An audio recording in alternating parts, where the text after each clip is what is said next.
Bonjour à toutes, bonjour à tous, bienvenue pour cette Assemblée Générale Publique de l'UFS 11e édition. J'ai le plaisir de vous accompagner pendant ces 2 heures.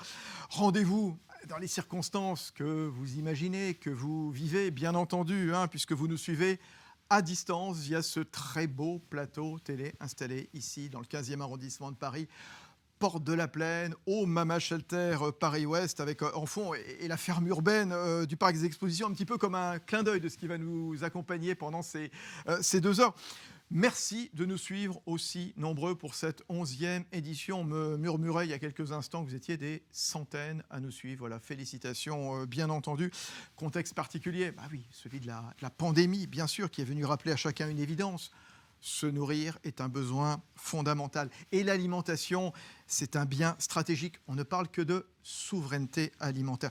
Contexte du pacte vert, le Green Deal dévoilé en mai par la Commission européenne et cette stratégie Farm to Fork, de la ferme à la fourchette, dont l'objectif est d'assurer que notre modèle soit juste, sain et respectueux de l'environnement. Et puis cette dernière actualité connexe, c'était il y a 2 semaines, la nouvelle PAC, les ministres de l'Agriculture des 27 qui se mettaient d'accord pour réserver 20% des futures aides directes à des pratiques favorisant la lutte contre le réchauffement. Alors, si vous êtes aussi nombreux à nous suivre aujourd'hui, c'est la preuve de l'intérêt que vous, représentants de l'UFS, portez à ces sujets. Oui, la France, je vais rappeler quelques chiffres, quelques données importantes, est le premier exportateur mondial de semences, le premier producteur européen. Et la profession, elle consacre une part non négligeable, une part considérable même, j'allais dire, en recherche et développement. 13% des 3,3 milliards d'euros de chiffre d'affaires. Soyez donc fiers de ce secteur. Alors, on va vous le dire. Et Farm to Fork, est-ce que c'est une opportunité justement pour les entreprises semencières ? Je sais que la filière, elle n'a pas attendu justement la publication de cette stratégie pour proposer des solutions concrètes pour les maraîchers, pour les jardiniers, pour les agriculteurs. Et puis au-delà justement de cette problématique, Farm to Fork, est-ce que ça constitue un outil de relance, d'influence pour l'agriculture européenne, un levier de relance pour l'Europe en général ? Pendant 2 heures, des témoignages, des grands témoins, et vous aurez la parole. Alors, vous aurez la parole, allez-y, on prendra quelques-unes de vos questions. Hashtag Journée UFS 2020, journée au singulier, journée UFS 2020. Posez vos questions, on va les relayer régulièrement avec nos invités. Auparavant, pour démarrer, je vous propose de retrouver Claude Tabel. Bonjour Claude Tabel. Bonjour Fabrice. Président de l'UFS. C'est le moment d'accueillir vos invités. Merci beaucoup. Mesdames et messieurs les parlementaires, les représentants du gouvernement, de l'administration, mesdames et messieurs les présidents, chers partenaires des filières agricoles et alimentaires, chers étudiants des écoles partenaires du Club Déméter, chers collègues de l'industrie semencière, chers adhérents, bienvenue à tous pour cette journée UFS très spéciale par son contenu, son virtuel innovant. Vous le savez, la Commission européenne a publié au printemps dernier une stratégie ambitieuse et fédératrice pour l'ensemble des filières agricoles et alimentaires. Alors, je vais citer M.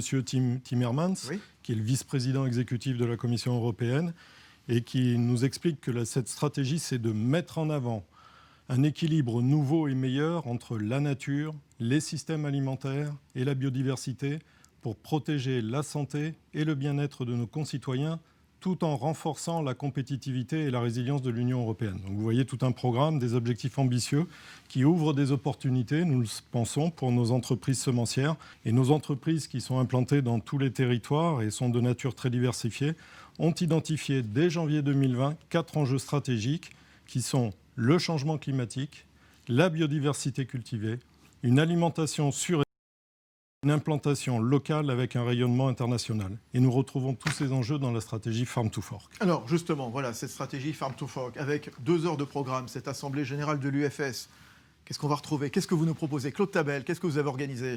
Bon, déjà, ce que je veux dire, c'est ce que vous avez dit en introduction, c'est que nous sommes un peu dans une situation particulière. La situation que nous traversons depuis quelques mois, avec ce contexte de crise sanitaire et de relance économique, nous a confortés dans notre dynamique, même si nous aurions préféré évidemment que cette journée elle se tienne en présentiel, c'est évident. D'ailleurs, je voudrais remercier tous les intervenants, notamment Monsieur Lamy, qui sera avec nous, qui ont su s'adapter pour maintenir cette rencontre. Fabrice, l'accès à une alimentation de proximité, de qualité, diversifiée sont autant de sujets qui ont trouvé une résonance encore plus importante auprès des consommateurs citoyens pendant cette période de crise, mais aussi auprès de nos entreprises semencières. Donc nous vous proposons 2 séquences. Oui. La première dédiée à l'objectif de durabilité, la seconde dédiée au rôle de l'innovation. Ces 2 tables rondes seront ponctuées de 2 interventions qui nous permettront de prendre de la hauteur et voir si nos sujets quotidiens, sous divers angles, économiques, géopolitiques, sociétaux, sont particulièrement intéressants. Alors, il y aura des grands témoins, notamment Pascal Lamy, vous l'avez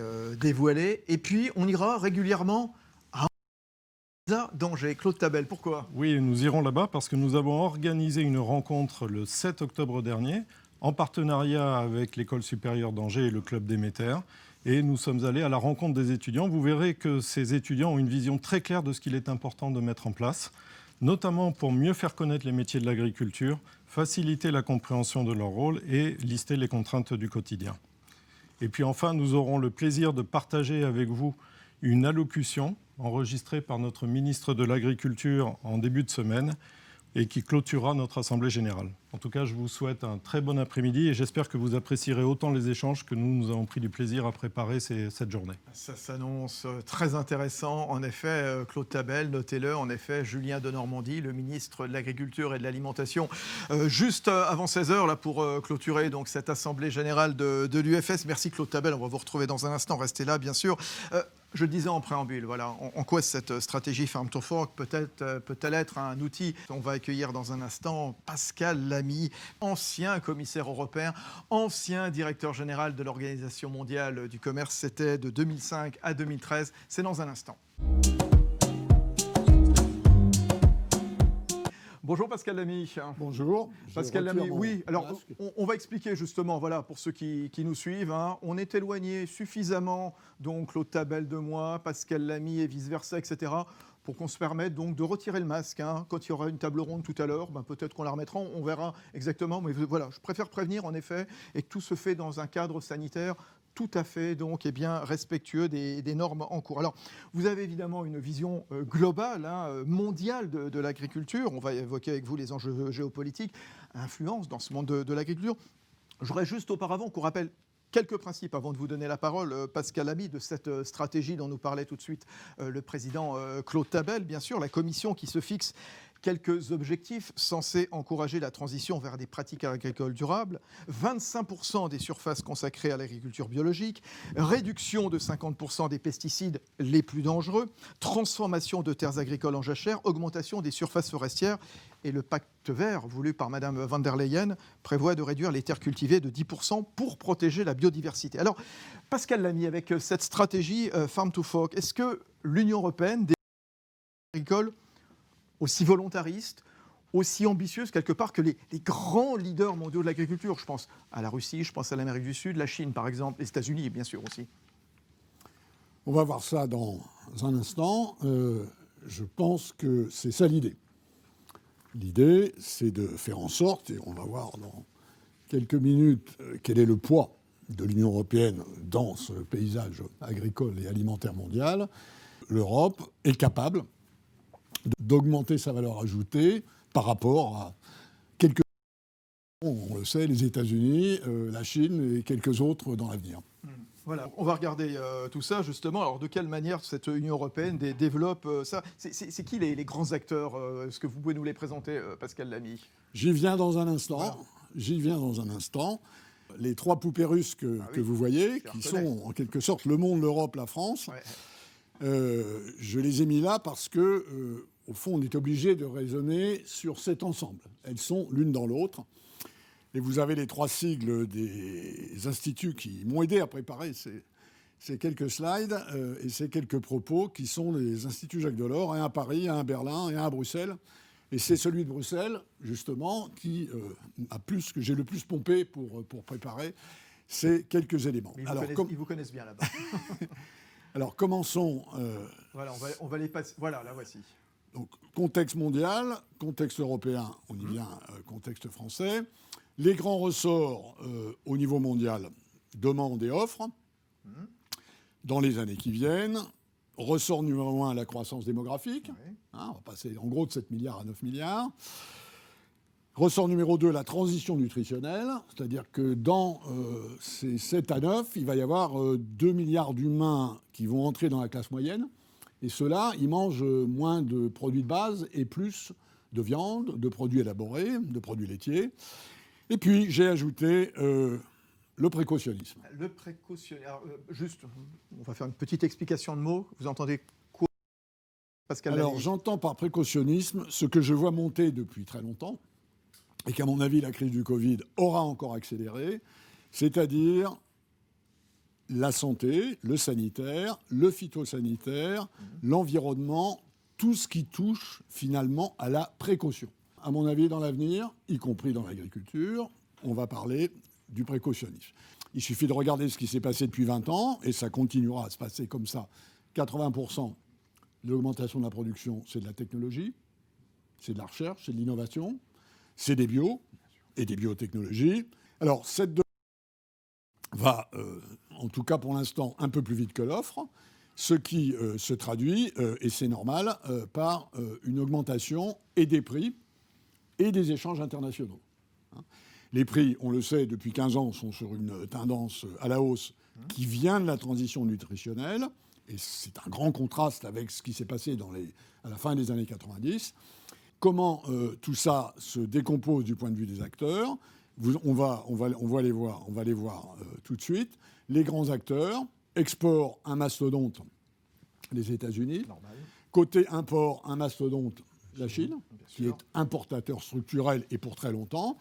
Et puis il y a un mastodonte qui n'apparaît pas là parce que ce sont des statistiques qui considèrent les pays membres de l'Union les uns après les autres. Alors vous voyez en numéro 1 les Pays-Bas, en numéro 2 l'Allemagne, en numéro 3 la France pour ce qui est de l'exportation.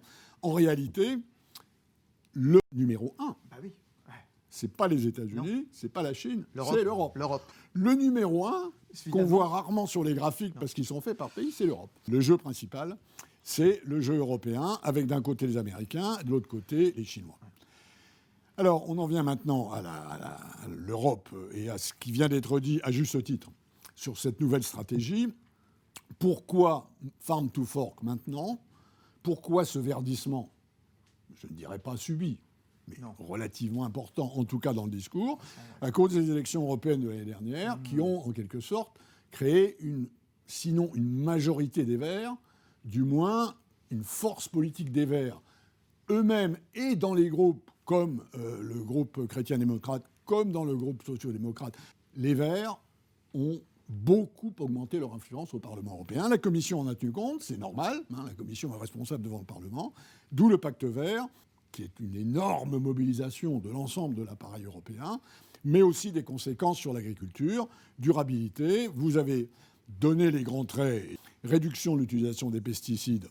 Vous avez appelé ça les pesticides les plus dangereux. J'appelle ça les pesticides chimiques. Le recours aux engrais, dans l'ensemble, moins 20%.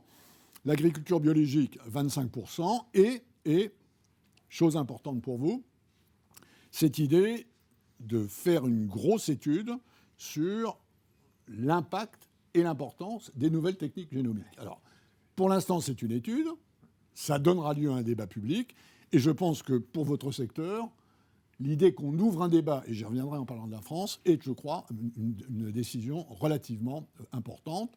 Tout ceci se traduit par le paquet qui vient d'être adopté par le Conseil et par le Parlement, qu'on appelle la nouvelle PAC, une réforme de plus de la PAC, qui celle-ci ne verra le jour finalement qu'en 2023, mais dont les principes sont maintenant bien établis, et notamment des objectifs environnementaux, changement climatique, gestion des ressources naturelles, eau, air, sol, et évidemment biodiversité. Pardon, Pascal Lamy, vous êtes en train de dire une réforme de plus. Ça voudrait dire que cette réforme de la PAC, conclue il y a 2 semaines par les ministres des 27, c'est pas forcément la dernière ? Non, c'est pas la dernière. J'étais directeur de cabinet de Delors quand la première grande réforme de la PAC est arrivée. J'étais commissaire européen quand la deuxième est arrivée. C'est probablement la 4e. Je pense que du point de vue des questions environnementales, ce ne sera pas la dernière. Il y a beaucoup de gens, notamment au Parlement européen, qui considèrent que celle-là ne va pas assez loin dans le verdissement de la politique agricole commune. Et d'ailleurs, le Parlement européen a en gros rajouté 10%. À chaque fois que le Conseil disait on va mettre 20% de vert ou 30% de bio, etc., à chaque fois, le Parlement européen rajoute 10%. La bataille est au Parlement maintenant. Il faut en on sera avec tenir un compte. eurodéputé là tout à l'heure, Jérémy De Serle. Il faut s'attendre à de nouveaux débats, ce qui, pour les secteurs des semences, à mon avis, est plutôt une bonne chose. Si on regarde les questions françaises maintenant, bien sûr, oui. Et la je, France pense dans tout que, ça, je pense que au niveau français, vous êtes un peu coincé. Un peu coincé entre des écoles différentes, des approches différentes de ces questions. Je les ai résumées telles que je les comprends. Et je ne suis pas ingénieur agronome sur cette image. Les techniques génomiques. De l'autre côté, les gens qui disent diversité du territoire, participation, localisme. D'un côté, la technique, la science. De l'autre côté, le local. Nous devons continuer à considérer le secteur agricole comme un secteur dont la compétitivité, dont la valeur ajoutée doit augmenter. Mais il ne s'agit pas juste d'entretenir la nature. Il s'agit de créer de la valeur à partir de ce formidable atout que les Européens ont une très grande variété de territoires et qu'ils ont des habitudes alimentaires extrêmement diversifiées. Alors, comment sortir ? Comment concilier tout ça aussi, voilà, c'est ça. Comment essayer de sortir de ça ? Je vous donne quelques idées pour provoquer le débat, de telle sorte que, au fond, ces deux manières, ces deux approches puissent, je ne dis pas coexister. On y vient, je le vois en trois développements possibles. Le deuxième, c'est l'opérationnel. Le troisième, c'est le narratif. L'approche stratégique, je pense que ça consiste à s'appuyer pour créer de la valeur sur les avantages comparatifs de l'Europe, que je viens de citer. Tout le monde ne doit pas ou ne peut pas produire de la même manière. Les sols ont des qualités ou des potentialités différentes. Sûr, Les consommateurs ont des préférences différentes. Je pense que cette notion de diversification des trajectoires est importante pour l'avenir. Et puis, enfin, je crois, une approche narrative. Il y a, dans les questions qui concernent votre profession et ses rapports avec l'opinion publique et les milieux politiques, il y a, à mon avis, un problème de narratif. Il faut probablement aller plus loin dans les débats publics pour expliquer que telle ou telle semence, que telle ou telle amélioration génétique, c'est pas forcément de la manipulation, tout en reconnaissant qu'il faut faire attention dans un certain nombre de cas. Bien communiquer, bien raconter. C'est ce que je vous suggère, c'est ce que je vous propose. Et au fond, et j'en termine sur ce point, et c'est pour ça qu'on retrouve les trois poupées russes dans l'image de conclusion. L'idée, je crois qu'il faut essayer de développer, et je vous l'assumerai pour la suite, c'est l'idée que la sécurité alimentaire doit être augmentée. Ce qu'on appelait sécurité alimentaire dans le temps, c'était des volumes, c'était des quantités. Eh bien, la sécurité alimentaire, c'est des quantités, c'est de la santé et c'est de l'impact sur l'environnement. Et je crois que ceci doit être vrai au niveau mondial, au niveau européen, au niveau national et même, je dirais, au niveau local, parce que les notions de sécurité alimentaire, elles n'ont pas de frontières. Bien souvent, ce qu'on appelle la sécurité des uns, ça risque d'être l'insécurité des autres. Et on l'a vu au printemps notamment. Et donc, nous devons l'articuler à ces trois niveaux. Et je pense qu'en augmentant, avec cette espèce d'expansion de la notion de sécurité alimentaire, peut-être est-ce qu'on a là une piste qui permettra d'avancer dans les années qui viennent. Merci pour votre attention. Attendez, c'est pas fini. Moi, j'ai 2-3 questions à vous poser. J'ai vu Claude Tabel prendre des notes. Il a aussi quelques questions à vous poser. Oui, la question qu'on se posait, est-ce que cette stratégie Farm to Fork, ça peut être un outil d'influence ou pas pour l'agriculture européenne ? À votre avis, Pascal Lamy ? Je pense que si on trouve le bon compromis, j'ai essayé de tracer les très très grandes lignes trop brièvement. Le bon récit ? Je pense que si on trouve le bon compromis, parce que nous avons des ingrédients pour faire ça, que d'autres, les Américains par exemple, exportent pour l'essentiel des commodities, des matières premières de base. Nous exportons beaucoup de produits ajoutés. Nous importons des matières premières de base, mais nous exportons bien. Et ça, c'est quelque chose qui est un modèle qui, je pense, a un avenir, et notamment si on regarde l'énorme estomac chinois, c'est ça. qui est en train d'augmenter, si je puis dire, qui ne sont pas très favorables à l'agriculture, même s'ils produisent, par exemple, évidemment, beaucoup de riz pour eux. Cette stratégie européenne, justement, vers plus d'environnement, plus de durabilité, comment elle est perçue par nos concurrents, par les géants mondiaux? Finalement, est-ce que ce n'est pas perçu comme les Européens, finalement, ils se mettent un peu des bâtons dans les roues avec leurs trucs, et puis nous, on va continuer. Aujourd'hui, vous avez raison. Je veux dire, j'ai été commissaire européen. J'ai toujours défendu les positions de l'Union européenne en matière d'hormones de croissance pour les animaux ou d'OGM. Je me suis souvent fait traiter, par mes amis américains notamment, de l'homme des cavernes. Nous avons une résistance à tout ce qui est modification génétique, dont je crois qu'elle se comprend pour des raisons historiques, pour des raisons géographiques, pour des raisons culturelles, comme les Africains, par exemple, ou comme beaucoup de gens en Asie, ont aussi, en quelque sorte, cette même interrogation sur savoir si, au fond, la chimie génétique, la génomique, est quelque chose qui peut poser des problèmes éthiques à certains moments. Est-ce que vous partagez l'analyse de Pascal Lamy? Alors je partage beaucoup de points de l'analyse de Pascal Lamy. Il y a un point d'ailleurs qui m'a intéressé, que je n'avais peut-être pas vu aussi fort, qui est cette montée du précautionnisme là, que vous évoquez. Ce qui, moi, me paraît intéressant, c'est que justement, nos entreprises sont complètement dans cette démarche-là. Et que c'est effectivement, par rapport au narratif que vous évoquez, c'est finalement relativement peu su par la population, par le grand public. Et on a sans doute, et c'est ce que l'on essaye de faire depuis 2 ans, on a des efforts pour essayer de rentrer dans les débats publics et de pouvoir mieux expliquer notre travail. L'autre point qui m'a énormément intéressé aussi dans votre exposé, Monsieur Lamy, c'est vous dites clairement que pour pouvoir satisfaire aux besoins de demain, il faut que l'on investisse dans l'innovation, dans la science. Si vous regardez ce qui fait la croissance et la productivité depuis 30 ans, dans d'autres secteurs que l'agriculture, 80% d'innovation, c'est-à-dire de produits, de la recherche, du développement dans des nouveaux produits. Donc de ce point de vue-là, le secteur agricole n'est pas très différent des autres. Non, vous avez raison, on n'est pas très différent des autres, mais on n'est pas perçu comme cela. Et c'est un peu le paradoxe français que vous évoquez à travers vos images de 2 mondes un petit peu assez opposés au niveau de la France. Notre secteur, le secteur des semenciers, est mal perçu, mal connu en France et un petit peu en Europe, à travers des raisons peut-être historiques telles que celles que vous évoquez. Est-ce que vous avez l'impression que dans d'autres parties du monde, certains États ont fait le choix d'une politique vraiment dynamique au niveau des semences? Pascal Lamy. Je pense que la concurrence dans ce domaine vient des États-Unis et de la Chine, comme ailleurs, en quelque sorte. On est dans ce triangle. Alors, est-ce qu'on peut espérer que la stratégie Farm to Fork, avec son ouverture, comme vous le dites, sur un débat public, peut être une prise de conscience enfin de l'Union européenne, dont vous avez dit que c'était finalement l'un des plus grands acteurs au niveau mondial? Je le souhaite et je pense, je l'espère comme vous, ouvrir des débats publics sur ces questions est essentiel. Quand on regarde les études sur les perceptions, en général, les Européens ont tendance à se méfier des OGM.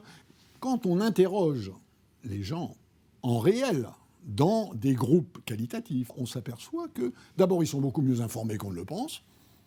Ils ont des éléments de raisonnement. Et si on en met plus sur la table, alors le débat s'enrichit. Je crois qu'il faut sortir de ces choses un peu primaires, de ces attitudes qui, au fond, sont plutôt idéologiques que pratiques, et effectivement rentrer dans le débat.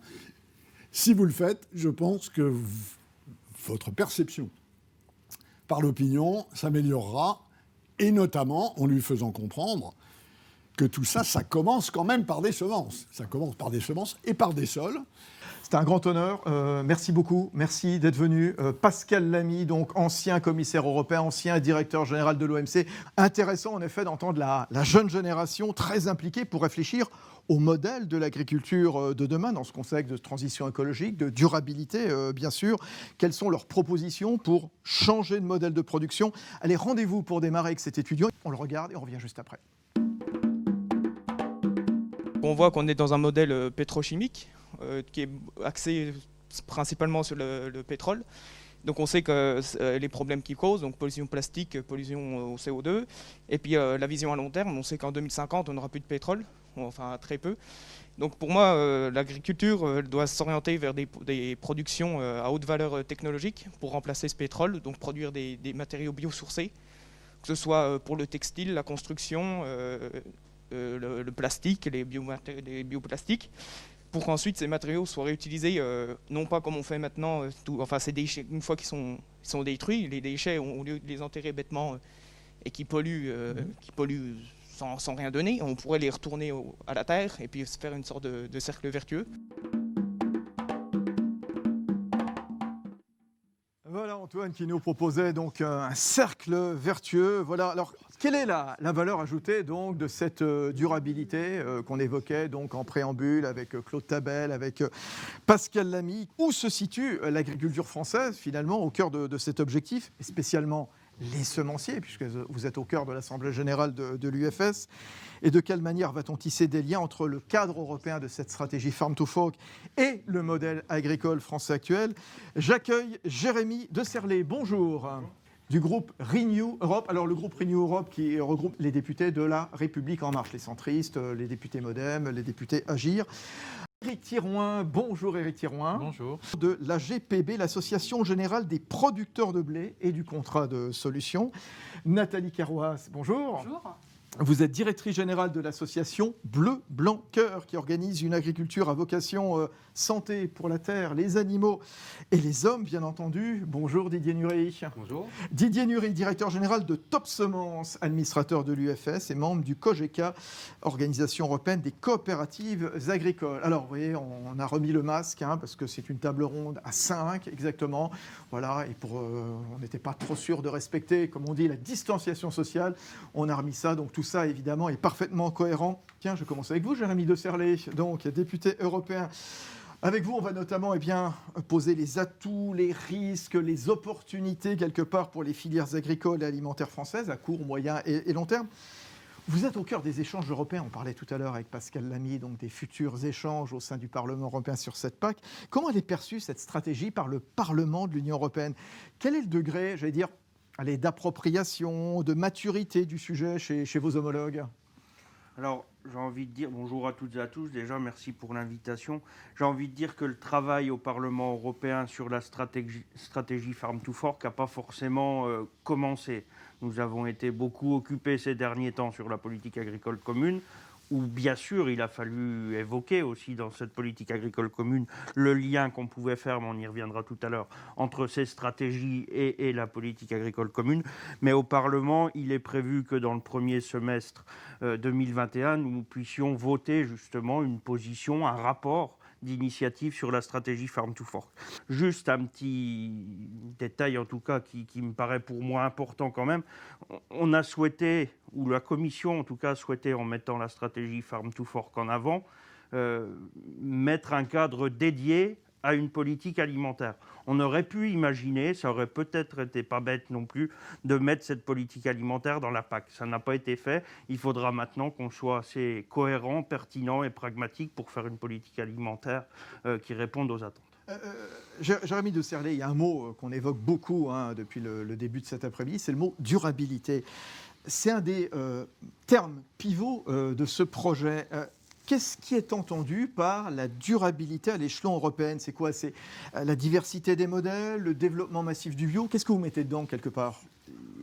On met plusieurs trucs. Il y a des raccourcis, des fois, qui sont faits, où on compare la durabilité au bio, où on dit que la durabilité, c'est égal au bio.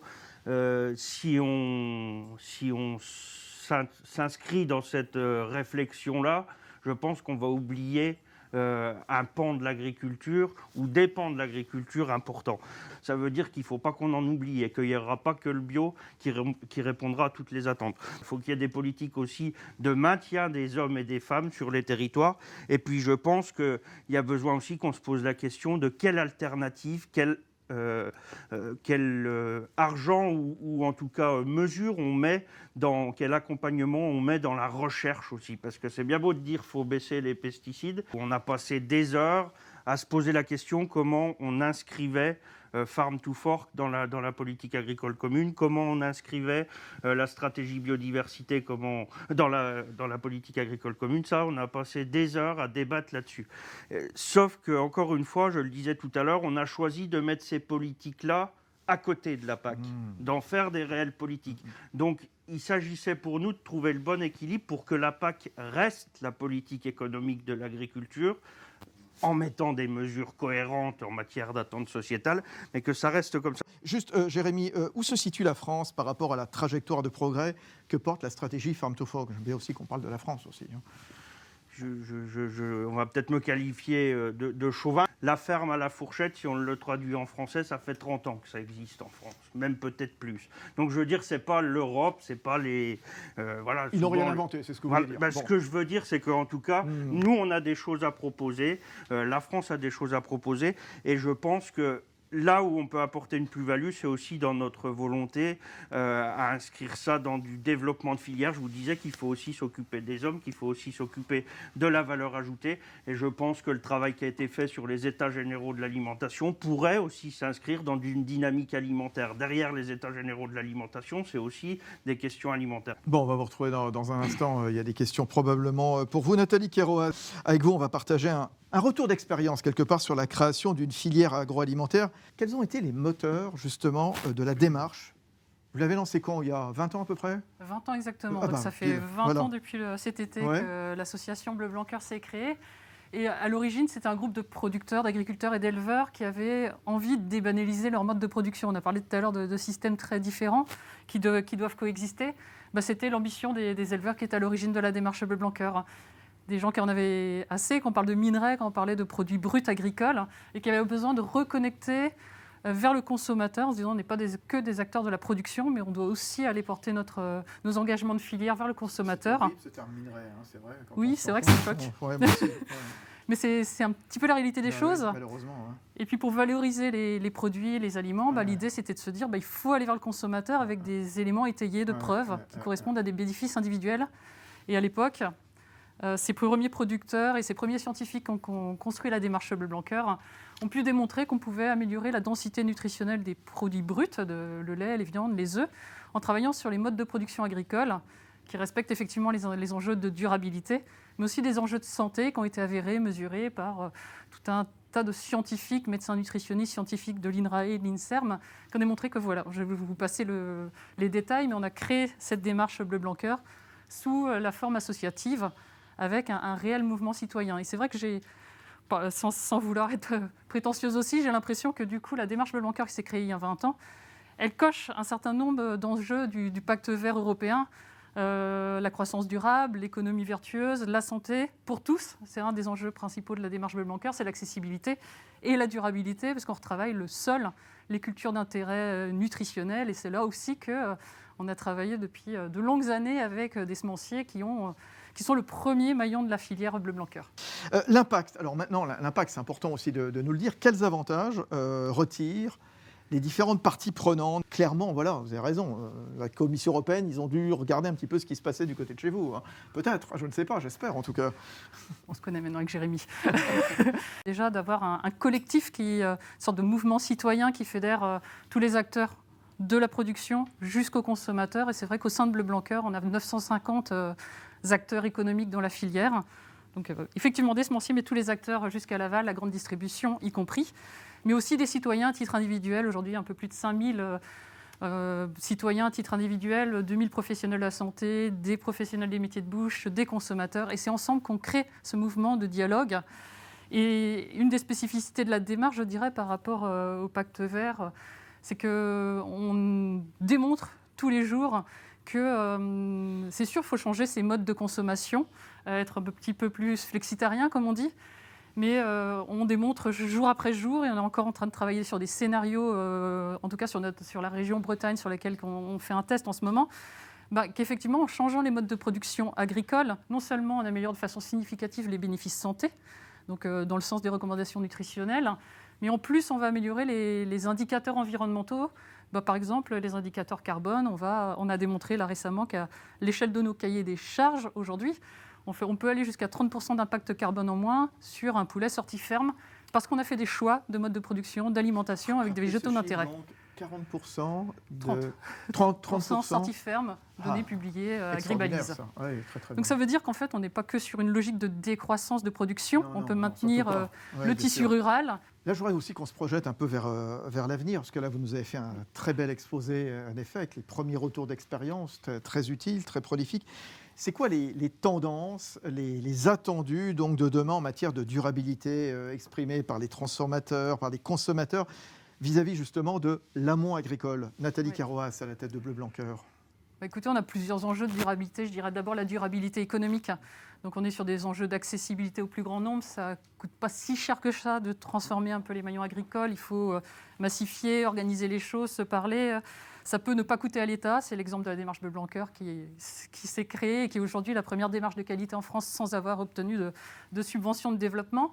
Ça peut aussi servir, je dirais, aux consommateurs, un bénéfice individuel autour de la santé. On est dans une période, vous l'avez souligné tout à l'heure, d'épidémie. Donc l'alimentation, c'est notre première santé, on le sait tous. Mais mettons-le en œuvre et ne mettons pas... Enfin, c'est vrai que le sujet alimentaire dans la crise du Covid, je pense qu'il est dans l'angle mort du traitement médiatique de la chose. Et aujourd'hui, il y a des scientifiques avec lesquels on travaille au CHU de Rennes, à l'INSERM, qui sont en train de monter des protocoles de recherche qui ont été validés par la BPI, justement sur l'impact d'une alimentation pour la prévention du Covid. Et de l'autre côté, sur les aspects plus d'enjeux de durabilité, on travaille sur, en tout cas à l'échelle de Bleu Blanc Cœur, je le disais, première démarche de qualité aujourd'hui sur les filières animales. On a décidé, il y a 2 ans, de supprimer le tourteau de soja d'importation dans l'ensemble de nos cahiers des ressources, qui sont des cahiers des charges. Voilà, on les appelle cahiers des ressources parce qu'on trouve ça plus valorisant. Et on travaille sur la remise en culture de légumineuses, de graines oléoprotéagineuses, d'herbes, légumineuses fourragères, bien évidemment, pour justement remplacer ce soja. Et c'est vrai que là, il y a tout un enjeu, tout un travail de filière qui part de la semence jusqu'au consommateur. Et il y a un réel sujet à adresser. Et nous, on va l'adresser au travers des paiements pour services environnementaux. Et on est en train de justement collecter des fonds pour accompagner cette transition, pour que ce ne soit pas que l'éleveur qui paye ses surcoûts. Qui soit contribution formidable. Voilà. Saluons l'initiative de l'association Bleu Blanc Cœur. À tout de suite, Nathalie. Éric Thirouin, gros plan à présent sur la filière blé, donc, qui mène une stratégie pour répondre aux attentes sociétales. Comment ça a été mis en place? Vous avez une double casquette, hein, vous, Éric Thirouin. On va voir avec vous, justement, en tant qu'agriculteur et élu agricole aussi, donc la diversité des solutions disponibles. La table ronde, elle est intitulée « Conforter la durabilité des filières agricoles ». Où se situe l'agriculture française à ce jour dans cet objectif? Éric Thirouin. Je pense que l'agriculture française se situe plutôt dans l'excellence. On l'a vu avec les exemples Bleu Blanc Cœur, mais il y en a plein d'autres en France. Jérémy De Cercle l'a dit tout à l'heure. On a une dynamique et une reconnaissance internationale qui a toute épreuve, je veux dire. Mais si les touristes de l'étranger viennent en France, c'est bien souvent pour la diversité de nos paysages agricoles. Ouais. On a une excellence qui est particulièrement reconnue. Alors, par contre, à l'intérieur, on est largement challengé parce qu'avec le Covid, eh bien, effectivement, on dit souveraineté alimentaire, acheter local, ça veut bien dire que même le Français reconnaît l'excellence de notre agriculture. Et donc, la durabilité, de quoi on parle? Ces 3 piliers, c'est l'environnement, c'est l'économie, c'est le social. Sur l'environnement, je crois que moi, je suis interpellé par la stratégie Farm to Fork qui a été présentée par Tim Herman au tout début, où dedans, on a l'impression, quand par exemple il dit qu'il faudrait réduire de 10% les surfaces productives, alors bon, ça va changer, j'espère, mais ça veut dire qu'on est dans une logique de durabilité, de décroissance. Et là, c'est totalement en faux. Je pense qu'on a besoin, pour répondre à ce premier pilier environnemental, de produire mieux, mais aussi de produire plus. C'est plus et mieux. On doit nourrir. L'agriculture, elle est là pour ça, et...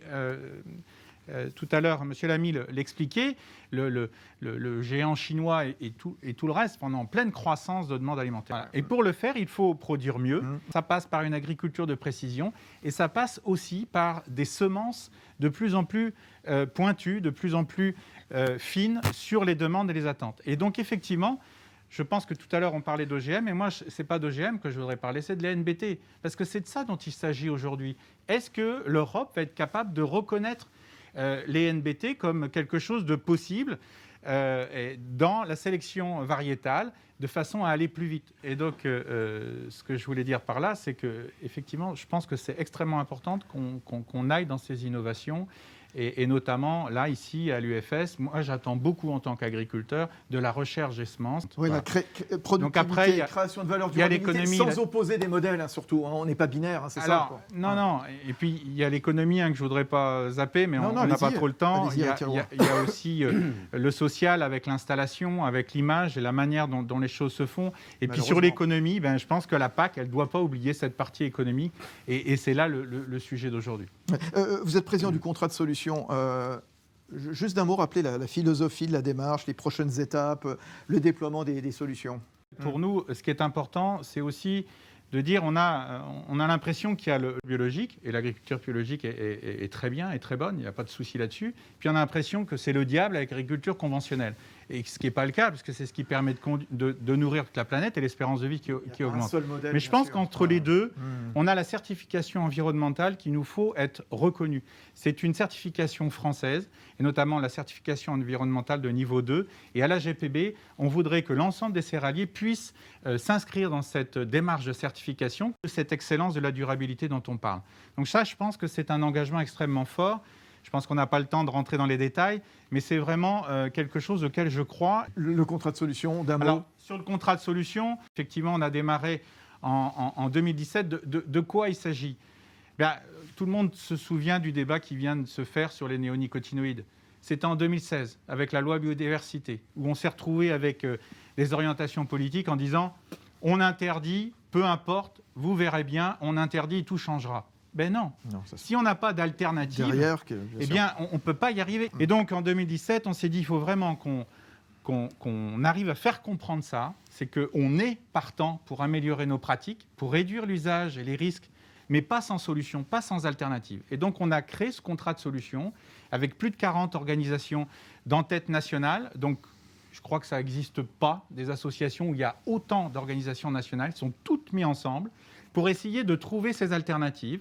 Et donc, on en a 86 à ce jour. On est à la 6e édition. Tous les 6 mois, on en sort une nouvelle qu'on a complétée. Dedans, il y en a 22% qui sont des fiches variétales de toutes sortes. Ça va des légumineuses au blé, évidemment, à l'orge, à la betterave, toutes ces variétés-là. Pour trouver ces alternatives-là, les solutions de demain seront plus complexes que celles d'hier. Voilà, Éric Thirouin pour la filière blé. Alors, pour terminer cette première table ronde, il existe évidemment de bonnes pratiques. Quelles solutions sont portées par les entreprises semencières pour incarner cette durabilité ? La vocation du métier de semencier, c'est de rassembler ce qu'il y a de meilleur dans la nature pour le mettre au service de la société à travers la sélection variétale. Donc là, on est en plein dans un objectif, dans une essence même de durabilité, parce que ça veut dire quoi ce progrès génétique ? Ça veut dire que chaque année, quand grâce à l'introduction de nouvelles variétés, on permet des gains de rendement de 0,3, 0,5, 1%. Ça veut dire quoi ? Ça veut dire que chaque année, on permet de produire, toutes choses égales par ailleurs, 0,3, 0,5, 1% de nourriture en plus. Donc, une fois qu'on a compris ça, on se rend bien compte que ce n'est pas des solutions durables qui sont apportées par le métier de semencier. Donc, cette sélection, le progrès génétique, c'est pas nouveau, c'est des siècles, des millénaires, on pourrait même dire, de travail empirique. Ça a été développé depuis le début du XXe siècle par des méthodes, par des outils. Ça a été professionnalisé. Et c'est ça qui permet que on ne voit pas chaque année le progrès qui est fait, mais si on se pose sur le temps long et qu'on regarde aujourd'hui une comparaison entre les variétés d'aujourd'hui et les variétés d'il y a 30, 40, 50 ans, on s'aperçoit que contrairement à ce qui est dit, ces variétés sont plus productives, consomment moins de produits phytosanitaires, etc. etc. C'est la même chose quand on sélectionne contre les bioagresseurs, contre les maladies. On permet une réduction des utilisations des produits phytosanitaires. Et je vais même aller un petit peu plus loin, c'est-à-dire que, et on l'a bien vu, 20% des solutions du contrat sont issues du monde de la semence, c'est que la semence a des propositions de durabilité, mais c'est le début de la chaîne alimentaire, vous l'avez rappelé. Elle ne fera pas tout, mais rien ne pourra être fait sans elle. C'est clair. Alors, la durabilité, c'est une finalité, on l'a tous dit, bien entendu, plus qu'un moyen. Comment est-ce que ça se traduit concrètement dans l'évolution des pratiques de votre activité, donc Didier Nury, chez les semenciers ? Alors, deux approches. Une première approche, on va dire, nationale, professionnelle. Donc, ça a été inscrit dans c'est inscrit dans l'essence, mais ça a été inscrit puisque la profession a perçu des changements de l'évolution de la société. Pendant des siècles, on nous a demandé est-ce que vous pouvez nous nourrir ? Aujourd'hui, on ne demande plus que ça, donc ça a été perçu. Donc ça a été des réflexions qui ont été menées par l'UFS, par le CNIS, et qui ont été inscrites soit dans le plan de filière du CNIS, soit dans les propositions qui ont été évoquées tout à l'heure par Claude Tabel sur les axes stratégiques d'aujourd'hui de l'UFS. Donc ça a été pleinement inscrit et c'est décliné au sein de l'UFS par des travaux techniques dans les différentes sections, par les semenciers eux-mêmes.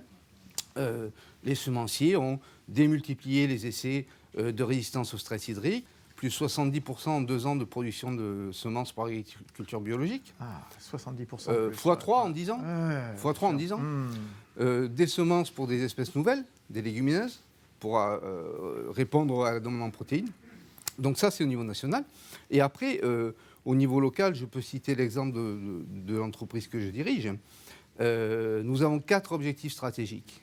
Le premier, c'est d'avoir des ressources dédiées, un centre expérimental de 40 hectares, exclusivement à l'expérimentation de nouvelles méthodes de production, les bas intrants, la réduction de l'irrigation, etc., etc. Et l'autre objectif stratégique est destiné à développer des nouvelles filières, justement, sur des espèces qui aujourd'hui sont mineures, mais qui peut-être dans les 10 à 15 ans qui viennent, deviendront extrêmement importantes, comme les légumineuses que vous citiez. Un mot sur le local, d'un mot, parce que je voudrais vous poser quelques questions, évidemment, qui sont arrivées. Qu'est-ce qu'on peut dire sur les dynamiques au cœur des territoires ? Parce que la durabilité, elle se traduit également par un impact plus vertueux sur l'environnement économique et social. Il faut comprendre la structure du métier semencier. On parle toujours de la semence, les multinationales, etc., etc.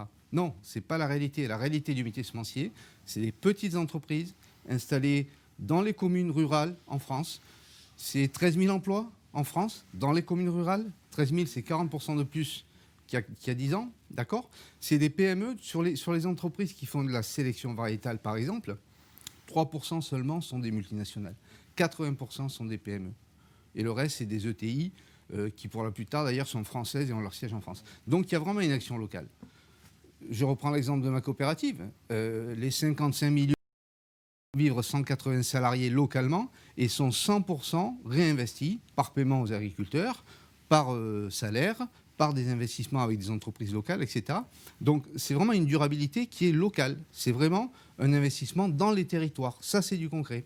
Voilà, les territoires, la proximité, champions des territoires, et il y en a évidemment dans le monde. Exactement. Je vous pose une question, une réponse extrêmement courte, parce que je voudrais qu'on fasse rentrer dans un instant Dominique Régnier. Alors, une première question, tiens, la Commission européenne est-elle toujours cohérente compte tenu des accords commerciaux internationaux qu'elle continue de négocier? Je pense que là, en filigrane, il doit y avoir évidemment le plan protéines, l'alimentation animale qui est largement dépendante de tout ce qui est oléagineux. Bah tiens, allez-y, Jérémy, c'est pour vous l'eurodéputé. La Commission européenne toujours cohérente ou pas? Non. Bon. Mais je vais dire pourquoi quand même. Oui, non, mais et puis ce qu'il faut qu'il change. Enfin, je veux dire, on a... En tout cas, le Parlement européen, depuis les élections de 2019, a clairement montré son ambition environnementale. On ne peut pas voter un Green Deal et le lendemain ratifier un accord Mercosur, par exemple. Alors, je prends encore quelques questions. De sorte que l'agriculture joue un rôle dans le changement climatique, maintienne les emplois, préserve la biodiversité. Bon, Didier, allez-y, Didier Nury. Développons les semences. Bon, comme ça c'est fait, bien sûr. Autre question, allez, laquelle quel est le principal défi de la souveraineté alimentaire, nous demande-t-on? La transformation de nos modèles, la montée en qualité, la réponse aux besoins alimentaires, maintenir une filière, préserver les équilibres territoriaux? Allez-y, Eric, je pense que c'est vous. Il y a une partie de la réponse aussi dans la question. Oui, j'ai l'impression. C'est la souveraineté, ça passe un peu partout, mais ça passe déjà par reconnaissance, faire reconnaître la qualité de nos produits, et puis être toujours présent, être capable de produire plus et mieux. Bon. Tiens, la montée en gamme de notre agriculture est-elle la solution? Produire pour toutes les catégories de population, on le voit en ce moment, et pas seulement pour les quelques 40% de prix des aliments de haute qualité? C'est une très bonne question. Oui. Parce qu'effectivement, aujourd'hui... Merci. Nathalie. En tout cas, on ne peut pas se permettre aujourd'hui d'avoir une alimentation à 2 vitesses. Oui. Il faut pouvoir nourrir tout le monde avec des produits de qualité. Donc l'accessibilité au plus grand nombre est et la réponse. Bon, c'était génial. Continuez. Hashtag journée UFS 2020 au singulier. Faites monter ça sur Twitter, bien entendu. Merci à tous les cas. Dans un instant, autre grand témoin, je vous l'annonçais, c'est Dominique Régnier, professeur à Sciences Po et qui on verra d'ailleurs comment Farm to Fork est bien peut-être un levier de relance pour l'Europe. Auparavant, on va retourner à Angers, justement. Angers avec les élèves de l'ESA. Ils n'ont que des bonnes idées. La parole à Lucille. Il faudrait des cours sur ce qui est alimentation et de l'agronomie. Ce qui, j'ai l'impression, ce qui se développe un petit peu dans le fait que certaines écoles se mettent à produire les aliments en fait, dans l'école même pour que les enfants puissent cultiver l'aliment qu'ils mangeront plus tard. Et ça, effectivement, je pense que c'est un bon moyen de réconcilier l'agriculture et la société, mais aussi de permettre que plus tard, en fait, ces enfants-là seront les gens qui consommeront et qui consommeront mieux et qui sauront ce qu'ils mangent, d'où ça vient et comment c'est produit et qui auront aussi conscience en fait, du travail qu'il y a derrière. Donc, il y a le côté alimentaire, on va dire, santé. Mais il y a aussi le côté social où je pense qu'en sachant le travail qu'il y a derrière un aliment, on est plus prêt à l'acheter au prix correct et aussi à ne pas le jeter et à correctement le manger.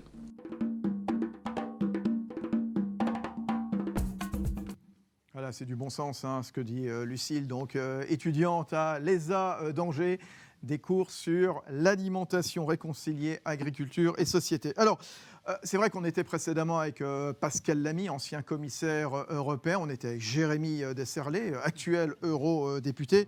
Alors, inutile de rappeler la place qu'a eu l'agriculture dans le projet européen, bien sûr. J'accueille notre second grand témoin pour cette 11e édition de l'Assemblée générale de l'UFS. C'est Dominique Régnier. Bonjour Dominique Régnier. Bonsoir Fabrice Lundy. Dominique Régnier, politologue, je le disais, directeur général de Fondapol, la Fondation pour l'innovation politique, professeur à Sciences Po. Première question, comment dans le contexte politique, donc économique, social actuel, qu'on connaît bien sûr, redonner de la valeur au projet européen ? Alors je crois que, je dirais au-delà de la crise sanitaire, antérieurement à elle, il y a en Europe, chez les Européens, une sorte de doute existentiel. On a du mal à saisir les points d'appui, les points de prise. Et donc, une façon de redonner sens, ça fait un peu Yaka Faucon, mais quand même, je réponds à votre question, une façon de redonner sens, et qui est à mon avis indispensable au projet européen, c'est de réaffirmer que l'Europe est porteur d'un projet de puissance. Il faut que l'Europe porte un projet de puissance. On projet de soft power, un projet moralisateur, un projet bienveillant. Ça ne suffira pas avec des ambitions qu'on voit à l'œuvre tous les jours, qui certaines sont préoccupantes ou agressives. Il nous faut, nous Européens, renouer avec le projet de puissance. Et si l'Union européenne arrive à projeter sa puissance, manifester auprès des Européens qu'elle est prête à saisir les opportunités, qu'elle est prête à les protéger aussi de ce monde, alors je pense qu'elle retissera ce lien en signant ce nouveau contrat avec les Européens. Quel geste elle doit montrer justement pour affirmer cette puissance ? La question ô combien cruciale, je pense qu'elle a une place centrale. On doit être un continent en puissance, on l'a été, il faut le redevenir. Ça suppose une souveraineté alimentaire. La sécurité alimentaire, moi je crois que nous l'avons. Enfin, on peut toujours la préserver et s'efforcer de la développer. Mais enfin, on est quand même les mieux placés au monde. Une souveraineté alimentaire, parce qu'on ne nous pardonnerait pas en Europe d'être victime de ce qui nous est arrivé dans le domaine sanitaire. Quand on exporte dans le monde, nous les Français, des produits agricoles, eh bien, on offre à l'Afrique, au monde méditerranéen, au monde entier, des produits qui ne sont pas américains, qui ne sont pas russes, qui ne sont pas chinois. On offre un plus grand choix. C'est une façon d'aider le monde à vivre dans un univers plus pluraliste, plus libre, moins tyrannisé par quelques monopoles. Un plus grand choix et peut-être davantage de qualité. La stratégie Farm to Fork, dont on parle beaucoup depuis maintenant 14 heures ici à l'UFS, c'est un élément de relance quelque part de l'Europe ? Alors moi, j'ai un jugement ambivalent là-dessus. C'est-à-dire que c'est un élément de relance, oui, parce que c'est un sujet crucial, mais je me dis, attention, il faut que ce soit lié à la souveraineté et à la puissance. On ne peut pas simplement, pour un consommateur urbain, soucieux de manger sain. C'est ce que nous faisons, hein. Mais on arrive à des niveaux aujourd'hui de préoccupations qui sont déraisonnables. On ne va pas se désarmer face au monde pour faire des progrès mais qui seraient millimétrés, alors que nous avons, dans les années qui ont précédé, accompli des kilomètres de progrès. Nous sommes les plus capables de produire de la manière la plus compatible avec l'environnement des productions de grande qualité qui devraient faire notre prospérité. Et on a atteint ce point. Donc maintenant, il faut que ce projet Farm to Fork soit un projet... Moi, je ne voudrais pas que ce soit un projet, comme on dit, bobo, si vous voulez. Oui, je comprends bien. C'est de la puissance. Poussé un peu par les événements, notamment les élections, etc. Des gouvernants et des élites politiques qui sont tétanisés à l'idée de froisser des mouvements activistes qui sont microscopiques, qui font beaucoup de bruit. On va y revenir. C'est un mais grand sujet, ça. Dominique Régnier, une fois qu'on a posé votre préalable, en effet, souveraineté, puissance, voilà, très bien. Comment on emmène tout le monde, les 27 ? Les 27, c'est hyper hétérogène, justement. Oui. Alors, qu'est-ce qu'on fait ? C'est hétérogène. Quel récit on leur fait ? C'est hétérogène, et vous avez raison, et tous n'ont pas ce rapport que nous avons, nous, à l'agriculture, ce rapport historique, culturel, économique, scientifique profond. Alors, je crois que la crise actuelle peut nous aider à cela, parce qu'il faudra bien méditer ce qui nous est arrivé, en tirer de grandes leçons, et j'espère que nous le ferons. Je crois qu'on peut les alerter, et quelque chose se passe en Europe aujourd'hui qui est une bonne nouvelle. Les prises de conscience, même quand elles viennent d'une situation dramatique, sont malgré tout des progrès. Les Européens viennent de faire l'expérience de leur très grande fragilité. C'est le Covid, c'est des États-Unis dont on ne sait pas très bien ce qu'ils vont devenir, on ne le sait pas d'ailleurs encore à cette heure, c'est des pays qui sont des pays amis, mais avec lesquels on a des relations épouvantables en ce moment. Je pense à la Turquie, qui est un grand pays, et malheureusement, ça ne se passe pas bien avec eux en ce moment. C'est le monde méditerranéen, qui est notre monde à nous, c'est le continent africain, qui est un continent avec lequel nous avons des liens extrêmement profonds et très, très puissants. Eh bien, il faut dire aux Européens, nous devons aujourd'hui assurer notre indépendance, assurer celle de vos peuples, à vous gouvernants. Vous êtes Autrichiens, vous êtes Hongrois, vous êtes Suédois, etc. Vous avez vos peuples à nourrir, à sécuriser, à alimenter s'il y a une crise planétaire, de quelque ordre qu'elle soit, sanitaire, politique, géopolitique, et donc, ou économique. Et donc, il faut amener les Européens, alors c'est facile à dire, moins à faire, mais il faut amener les Européens à ce constat, à mon avis, essentiel, qui est que nous sommes dans un monde beaucoup moins sûr qu'autrefois, et il est clair que maintenant, ce qui nous a été indiqué par les événements que j'ai cités, c'est que nous ne pouvons compter que sur nous-mêmes. Et donc, compter sur nous-mêmes, ça veut dire inévitablement compter sur l'agriculture européenne, parce que si on ne nourrit pas un peuple, il n'y a plus rien. Je ne vais pas le développer, Fabrice Lundy, mais il faut rappeler que l'origine de la grande politique, de la belle politique, l'origine de la cité, l'origine qui fait qu'il y a des humains qui vivent ensemble, ordonnés, et qui ont des projets de civilisation, eh bien, c'est la sédentarisation, l'agriculture. C'est le fondement. Il n'y a pas de civilisation sans agriculture. Je prends juste un exemple de Dominique Régnier, l'Europe qui a renoncé à l'édition, par exemple, du génome. Est-ce qu'elle n'a pas fait fausse route quelque part ? Alors, moi, Fabrice Lundy, pour moi, c'est un désastre. C'est un objet de mélancolie même, de tristesse. Carrément, Nous sommes, et en particulier la France, nous sommes un pays de grande tradition dans le génie agronomique. Nous sommes un pays d'inventeurs. Ça a été dit, soit par une très très longue expérience sans âge de génies dont on n'a même pas retenu le nom, mais qui ont inventé sans que ce soit déposé ni reconnu, et puis des savants qui ont vraiment œuvré de façon très efficace avec des laboratoires très très très connus. C'est fini tout ça aujourd'hui ? Alors apparemment oui. On a même des chercheurs de l'INRA qui font des expérimentations au Royaume-Uni. Parce qu'en France, on ne peut plus avoir de plan OGM. Parce que vous avez des groupuscules qui ont décidé que ce n'était pas possible parce qu'ils ne le voulaient pas et qui vont arracher des plans. Donc ça, c'est quelque chose qui est désastreux. On se prive d'une de nos grandes ressources, la puissance de l'esprit. Nous avons cela. On a déjà cité Emmanuel Charpentier. Nous avons cela. Et on sait aujourd'hui... Moi, permettez-moi de citer la série, je le dis parce que c'est gratuit, la série que la fondation dont j'ai la charge a mis en ligne, on peut tous la consulter. Elle est dirigée par Catherine Regnault-Roger, qui est une grande spécialiste, je suis heureux de travailler avec elle, sur les biotechnologies en France, en Europe et dans le monde, où on montre tout ce à côté de quoi nous passons, tout ce que nous sommes en train de perdre. Et par exemple, sur l'édition du génome, 41% des brevets sont chinois, 41% sont américains, 9% européens. Mais Dominique Régnier, pourquoi on passe à côté de ça ? Vous nous avez dit tout à l'heure, il y a une sorte de frilosité, une peur des dirigeants vis-à-vis des écologistes, vis-à-vis des bobos. Je prends un exemple, le principe de la Convention citoyenne. On a mis 150 citoyens qui ne sont absolument pas experts en aérien, en agriculture, etc. Et puis décider quelque part l'avenir de secteurs extrêmement innovants. Est-ce que ce n'est pas une erreur ? Clairement. Alors, est-ce que ça fait du mal, ce principe de convention citoyenne ? Ce qui fait problème, c'est l'usage qui en est fait. Parce que l'on prenne des personnes pour les informer, et puis les informer, bien sûr. Et avoir leurs sentiments. Oui.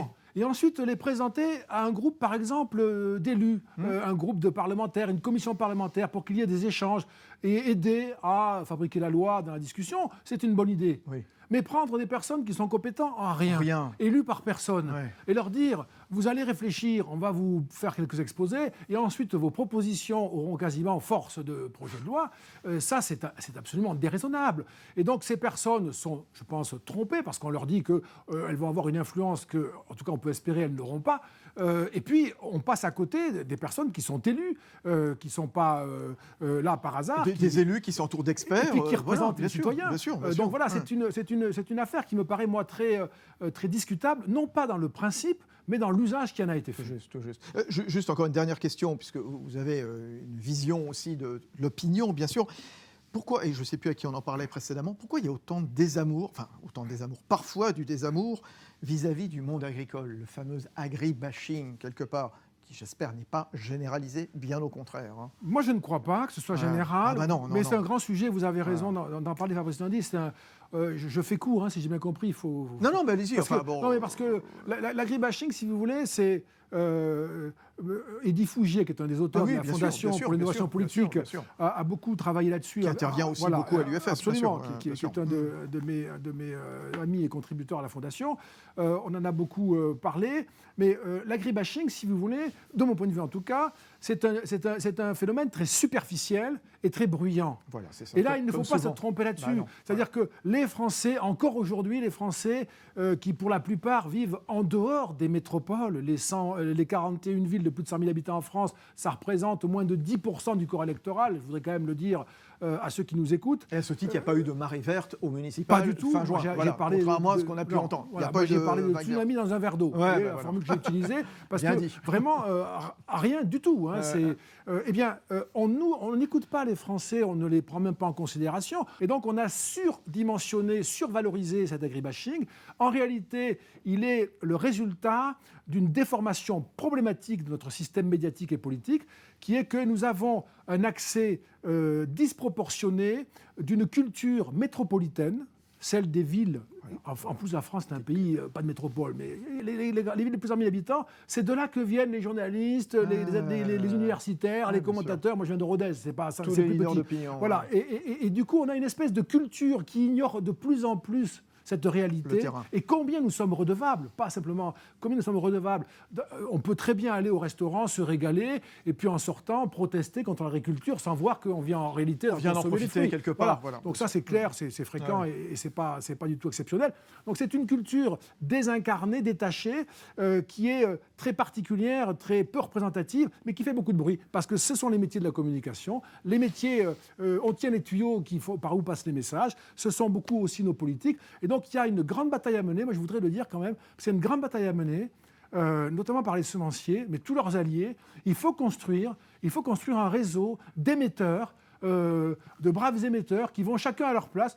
Moi, je le fais avec la Fondation, grâce aux travaux de Catherine Réunion-Roger que j'ai cités. Bien sûr, bien, on le fait, on essaye d'éclairer le public, de documenter et de donner à ce débat une allure beaucoup plus documentée, informée et rationnelle. Voilà, le Ruthénien de Ruthénois. Ruthénois, on dit Ruthénois. Oh là là, un habitant de Rodez, un Ruthénois. C'était brillant encore une fois, Dominique Régnier, président de Fondapol, donc ici, au cœur de l'Assemblée Générale de l'UFS. On va vous accompagner dans un instant. Alors l'innovation, la science, évidemment, ça on va en reparler, évidemment, Claude Tabel l'évoquait dans son préambule tout à l'heure. Comment vont-elles aider à répondre à ces demandes vers la durabilité ? Finalement, n'est-ce pas la longue histoire de l'agriculture en France et ailleurs, c'est par le progrès, c'est par l'innovation que l'agriculture s'est repensée, s'est adaptée pas dans le repli sur soi, bien au contraire. Je vais vous présenter dans un instant ceux qui vont nous deuxième table ronde. Auparavant, un retour à Angers, l'ESA d'Angers, où on fait des escales régulières tout au long de l'après-midi. Tiens, si j'étais ministre, question qu'on a suggérée à Léo. On le regarde et puis on revient juste après. Léo. C'était super, bravo, merci. Donc si j'étais ministre, je me débrouillerais pour mettre tout en œuvre pour soutenir au maximum la filière protéines en France, pour être plus autonome, notamment en parlant du soja, pour moins dépendre tout ce qui est les importations de soja, notamment sud-américain, nord-américain, afin de plus soutenir donc, tout ce qui est les protéagineux en France d'un point de vue financier pour les rendre plus attrayants. Parce qu'on a le potentiel, on a les terroirs pour être autonome, sauf que concrètement parlant, financièrement parlant, parce que ça reste quand même le nerf de la guerre, on ne peut pas rivaliser avec des tourteaux de soja ou des sojas moins chers que ce que nous on produit.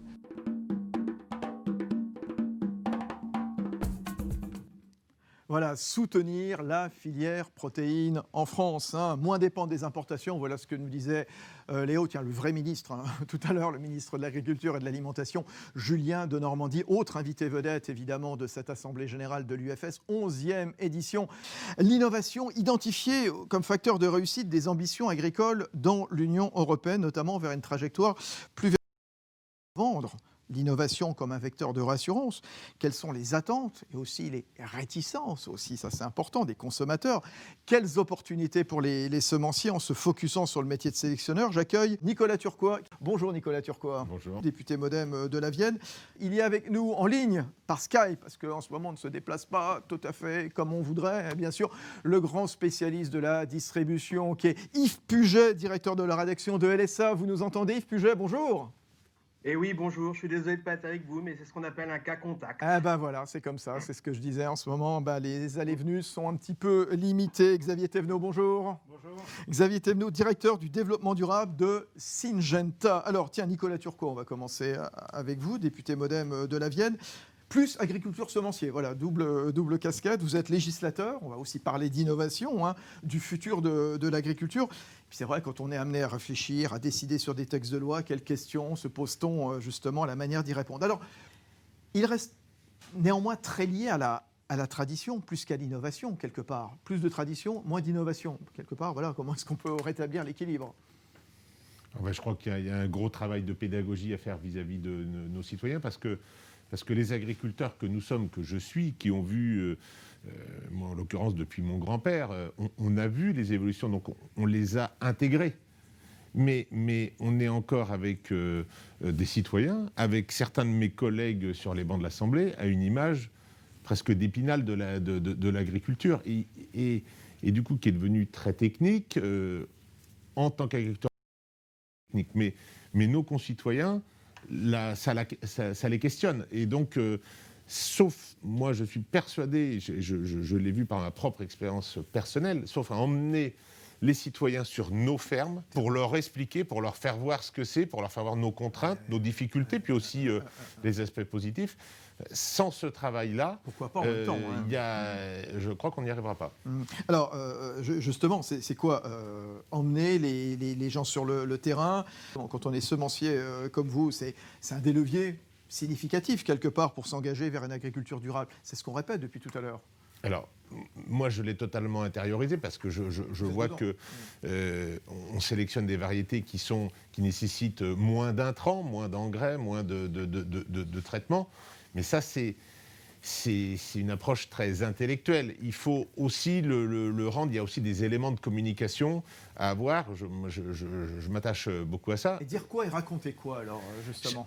Alors, on revient sur le narratif souhaité par Pascal Lamy. C'est une expérience personnelle, mais quand vous êtes multiplicateur de semences, j'oublie mon côté député, quand vous êtes multiplicateur de semences, vous avez des jeunes saisonniers. Dès 14 ans, ils travaillent le matin sur la ferme pour la castration du maïs, pour récolter les fleurs d'oignon, par exemple. 10 ans plus tard, mais le vaccin, il est totalement pris parce qu'ils ont été dans les champs. D'abord, ça leur donnait, ils étaient plusieurs, ils étaient toute une équipe, ça leur donnait un côté sympathique. C'est plus qu'un vaccin, c'est un virus, là, quelque part. Voilà. Compris, ouais. Mais ce sont vos meilleurs ambassadeurs. Alors, je comprends bien que même si tous les multiplicateurs de France le faisaient, ça toucherait qu'une infime partie de la population. Mais on voit bien que c'est sur des éléments de communication. Et puis après, il y a la façon dont on le met en œuvre. On est arrivé à une agriculture qui apparaît très industrielle. Et donc, tant qu'on n'enverra pas des messages Moi, je suis un ardent défenseur de la haie comme refuge pour nos insectes et totalement compatible avec mes outils de travail. Et ça se voit. Il faut des choses qui se voient. Vous réduisez vos traitements, les gens ne le voient pas. Le responsable politique ou administratif va le voir, il va voir des quantités qui sont achetées. Donc il y a un travail de communication. Nos métiers se sont vraiment éloignés de l'image d'Épinal qu'ont les citoyens. On en parlait de l'opinion publique il y a quelques instants avec Dominique Régnier. Comment vous expliquez justement ce glissement de perception en agriculture, d'une innovation synonyme de progrès à une innovation synonyme de méfiance? Ben, je vais prendre un exemple. Comment ne pas avoir une forme de méfiance? Ça doit dater il y a 3-4 ans. Un dimanche matin, je vais nettoyer mon pulvérisateur, faire les traitements. Je vais faire que du rinçage dans une parcelle. Mais je prends ma combinaison. Et je descends, j'avais une buse qui était bouchée, je descends, c'était sur le bord d'une route. Je diluais sur une bord, j'étais dans mon champ, sur le bord d'une route, passe des vélos, ils me voient comme ça, je me suis fait insulter, ils ne se sont même pas arrêtés.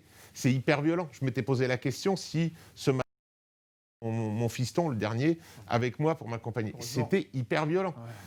Pas des gens qui cherchent à s'arrêter, ils me voient, mais quelque part, j'ai une grosse machine, forcément, ça fait tout sauf naturel, mon intervention. Et je me fais insulter. Et ça m'a fait réfléchir sur la perception que pouvaient même avoir mes enfants de mon métier. Il y a un aspect très industriel de donc on doit travailler vraiment sur notre image. Ouais, nécessairement, quand on est amené à réfléchir, je le disais, à décider sur des textes de loi, on se pose des questions différemment dont qu'on se serait posé précédemment ou pas? Ou vous y allez plus en marchant un peu plus sur des œufs ou pas dans votre travail législatif? Là, on revient sur le travail législatif. C'est un autre exemple quand il y a eu le débat sur le glyphosate. Oui. Une voisine de banc, qui est de mon groupe, oui, qui me dit « Mais Nicolas, c'est que tu traites tous les ans ?» Je dis « Oui, je traite tous les ans. » Elle dit « Tu traites tes champs tous les ans ?» Mais oui, je traite mes champs plusieurs fois par an. Et elle, son histoire, c'est une députée de la région parisienne, mais son histoire se situe du côté des Antilles. Et son histoire, c'est que les terrains familiaux sont contaminés par la chlordécone. Ah oui, donc, sa grille de lecture, c'est terrible là-bas. Vous ne pouvez plus cultiver votre jardin. La chlordécone et donc, sa grille de lecture, elle était par rapport à ça.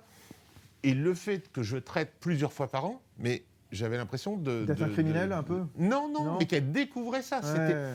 Je ne l'aurais même pas imaginé que les gens pensaient qu'on ne traitait pas. On s'imagine que les gens connaissent notre métier, mais ils ne le voient plus, ils ne voient pas la réalité de notre travail quotidien. Alors justement, qu'est-ce qu'on peut faire contre ça? Raconter davantage, expliquer davantage? C'est quoi le rôle du politique dans l'organisation d'un dialogue qui est évidemment devenu indispensable sur les sujets agricoles? On ne peut pas faire autrement, bien sûr. Continuer de faire de la pédagogie. Moi, je crois quand même beaucoup à la vertu du dialogue. Et quand je rencontre les organisations professionnelles, je les invite parce que si les 400 000 agriculteurs invités leurs 10 voisins ou leurs 100 voisins, on arrive à des chiffres qui sont non négligeables. Bien sûr. Je prends l'exemple, ça c'est pas sur l'aspect production, c'est par rapport à l'aspect nuisance. J'ai réglé une fois un problème avec un voisin un petit peu embêtant le jour où je l'ai fait monter dans la moissonneuse avec ses petits-enfants. Et depuis ce jour-là, la relation de voisinage, ce n'était pas sur les problèmes de traitement, c'était sur les problèmes de bruit, de poussière au moment des moissons.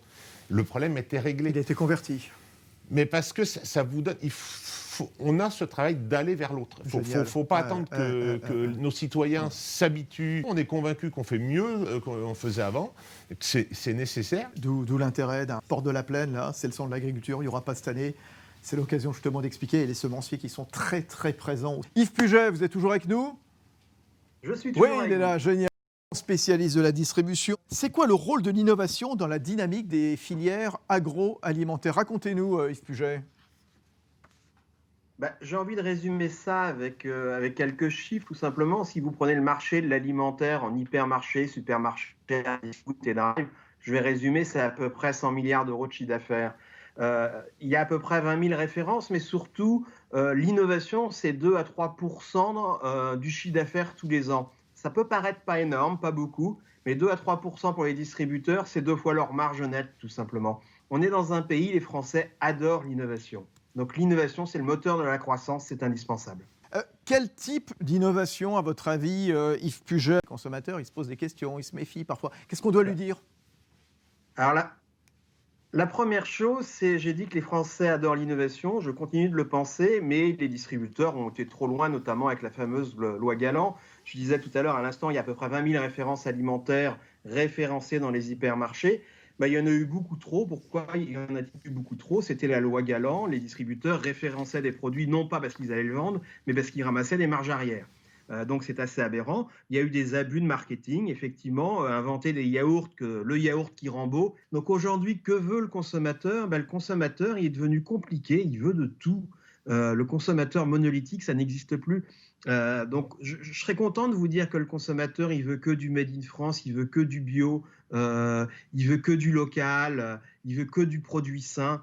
Mais la réalité, c'est que le plus gros lancement de ces dernières années, c'est un biscuit d'une marque italienne, fabriqué en France quand même, le biscuit. Donc le consommateur, il zappe.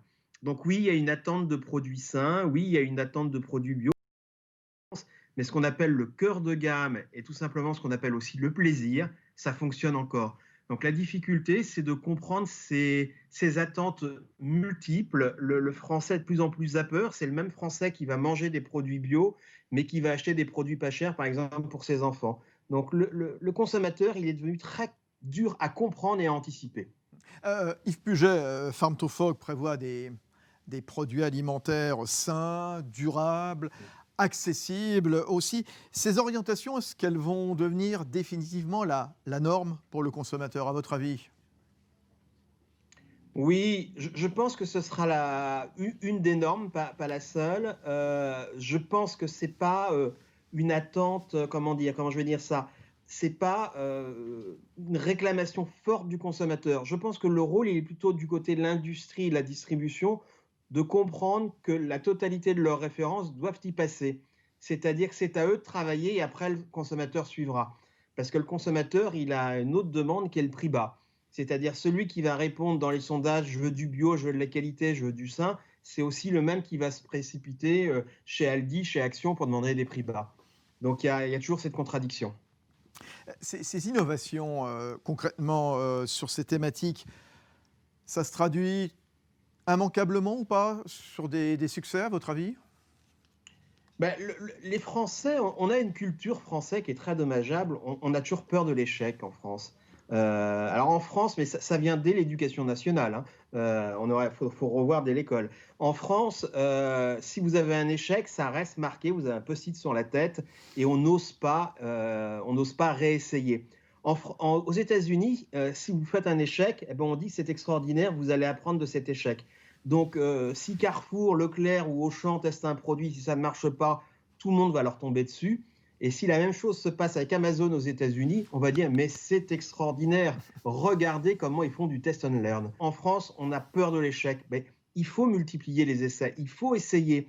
Et en France, on a trop peur d'essayer. Donc aujourd'hui, les entreprises, elles ont besoin d'agilité, de souplesse pour essayer, parce que tout va de plus en plus vite. On va vous retrouver, Yves Puget, dans un instant. Il y a des questions qui nous sont arrivées. Hashtag journée UFS 2020. On me dit que ça monte très très fort sur Twitter. C'est formidable. Très bien, continuez. Alors, on vient donc de voir le rôle de l'innovation au sein de filières agroalimentaires. On a vu avec la distribution, avec Yves Puget, comment la stratégie, Xavier Thévenot, des Farm to Fork, combien de temps cela vous prend, bien entendu. Vous allez nous donner des exemples. Je disais tout à l'heure, 13% du chiffre d'affaires investi en R&D. C'est considérable, 13%. C'est digne des grands laboratoires pharmaceutiques, 13% de 3 milliards 300 millions d'euros. C'est un chiffre, vraiment, il faut le rappeler, considérable. Comment cette innovation, elle se traduit au quotidien dans vos métiers, Xavier? Merci pour la question et merci de me mettre la pression, d'autant plus que Pascal Lamy a dit que l'innovation allait apporter 80% des réponses. Donc, tout à fait, de l'offre. Tout le poids repose sur les épaules de l'innovation. En fait, l'innovation, elle est multiple. Elle s'adresse à tous les secteurs de notre industrie semencière, que ce soit bien sûr la sélection, on y reviendra, que ce soit la production des semences, que ce soit l'accompagnement de nos clients. On innove sur tous ces aspects-là pour continuer à répondre aux attentes sociétales et aux attentes du marché. Cette innovation, elle s'inscrit dans le temps long. En général, on met 7 à 10 ans, voire plus, pour créer une variété. Donc ce temps long, il n'est pas souvent le même temps que le temps de la société, ni le même temps que le temps du politique. Donc on y reviendra. Nous, on a besoin de temps pour innover et de temps pour apporter ces innovations au marché. Les innovations, elles se résument autour d'outils, autour de méthodes et autour d'axes de recherche. Les outils, dans le passé, c'est la sélection, c'était le champ. Voilà, on multipliait des plantes dans le champ. Maintenant, on continue d'aller au champ et on y va même de plus en plus.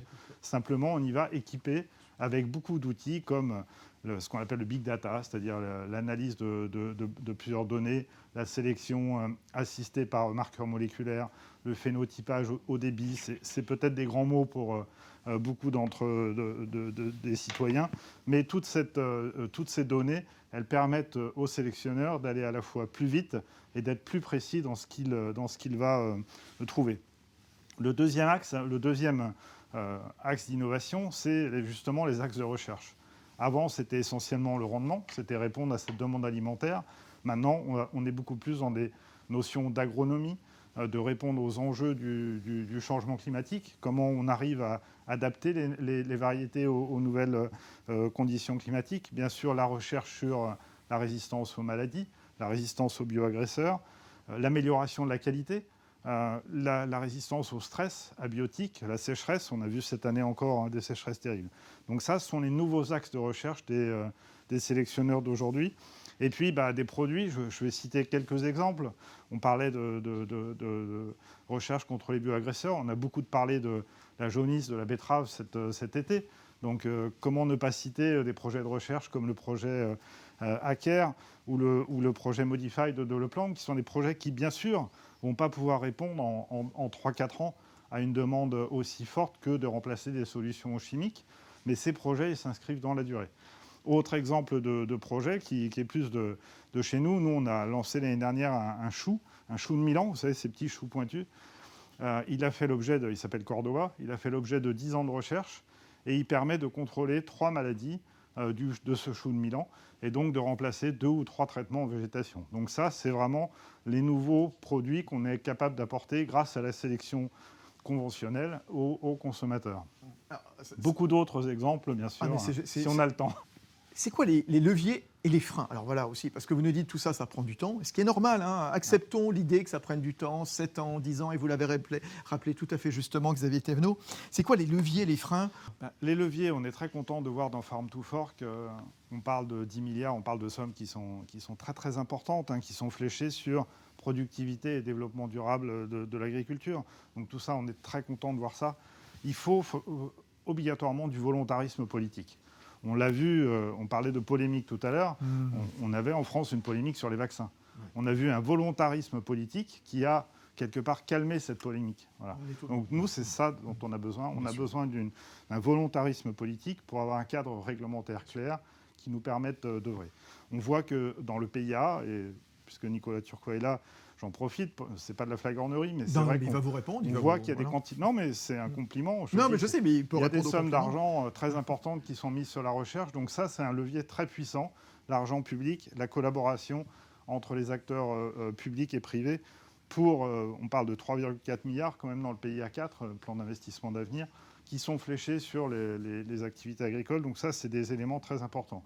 Le crédit impôt recherche aussi, c'est un levier très important. Gardons-le toujours. Ouais. On voit dans le plan national de recherche qui est en ce moment en discussion, le projet de loi de recherche qui est en ce moment en discussion à l'Assemblée nationale, on voit que là aussi il y a de l'aide pour des jeunes chercheurs, pour aider à développer, à former des doctorants et ça c'est quand même très très important. Par contre, il y a un certain nombre de freins.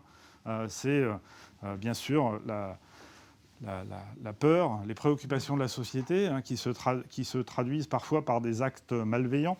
Et là, on a besoin des pouvoirs publics aussi pour apporter des réponses claires, rapides. On a eu encore cet automne des dégradations dans des parcelles de recherche qui ont été, on doit avouer, condamnées assez mollement dans la presse.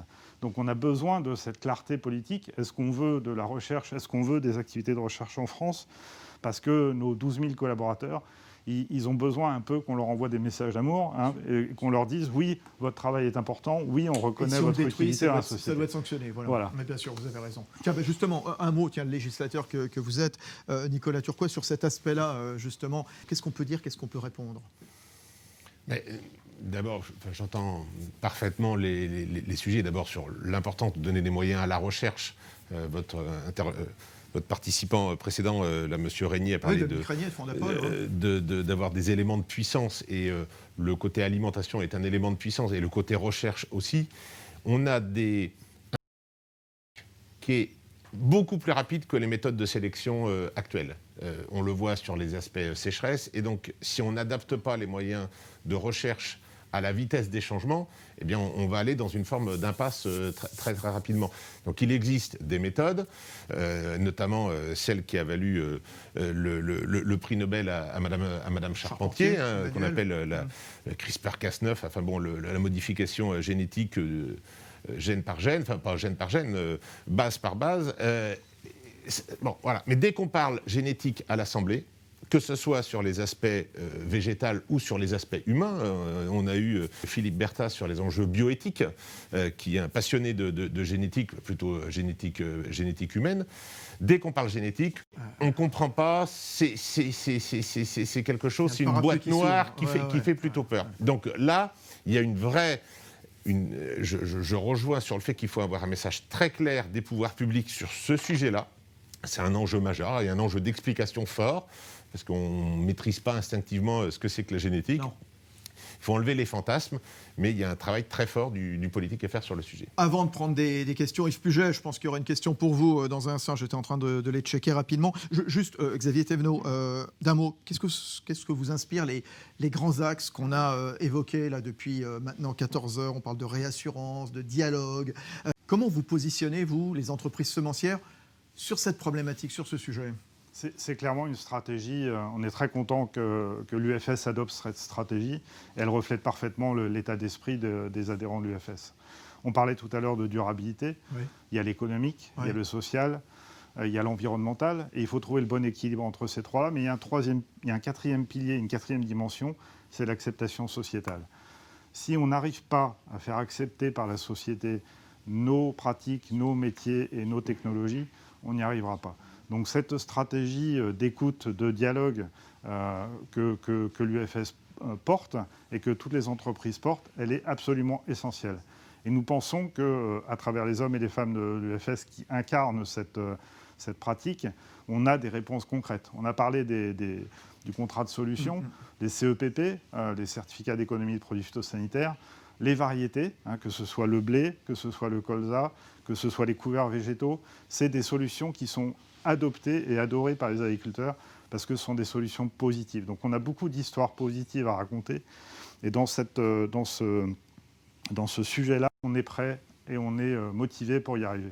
Pensez-vous qu'il y a une mésentente, une méfiance entre le citoyen vis-à-vis de la recherche scientifique? Quelle transparence exiger? On l'a un peu abordé. Yves Puget, qu'est-ce que vous pouvez me dire là-dessus, justement? Yves Puget. Oui, il y a de la méfiance. De toute façon, en France, on est toujours méfiant dès que c'est nouveau, dès qu'il y a de la technologie.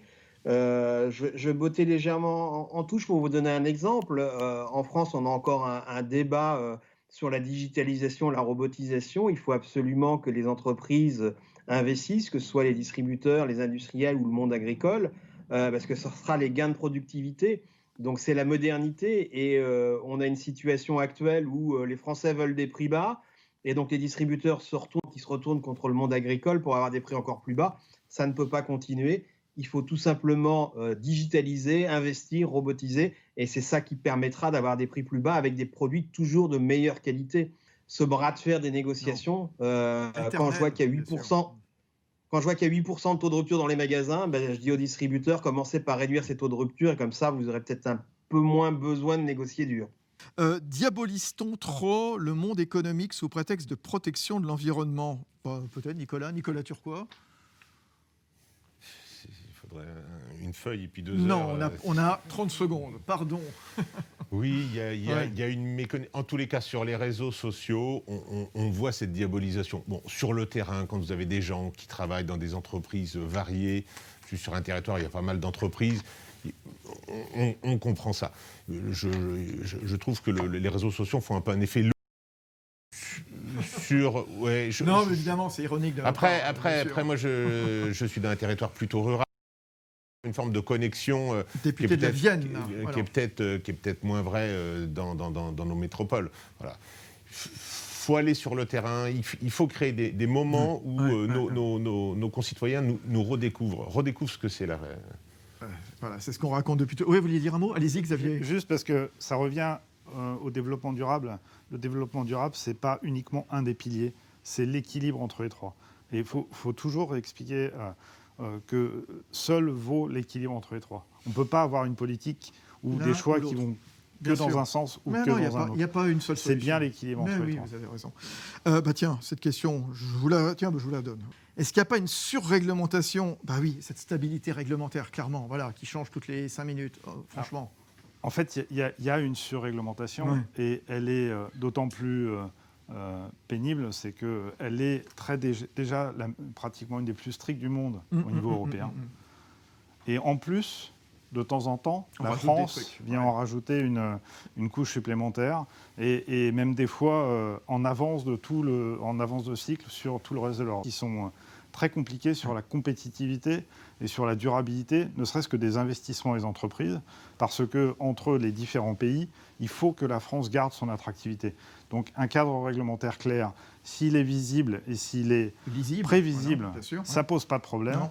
Par contre, s'il est changeant et qui crée des déficits de compétitivité vis-à-vis des autres pays, là, ça pose des problèmes. Bon, allez, j'ai envie de prendre une question que je vais vous poser à tous les trois, réponse de 15 secondes chacun.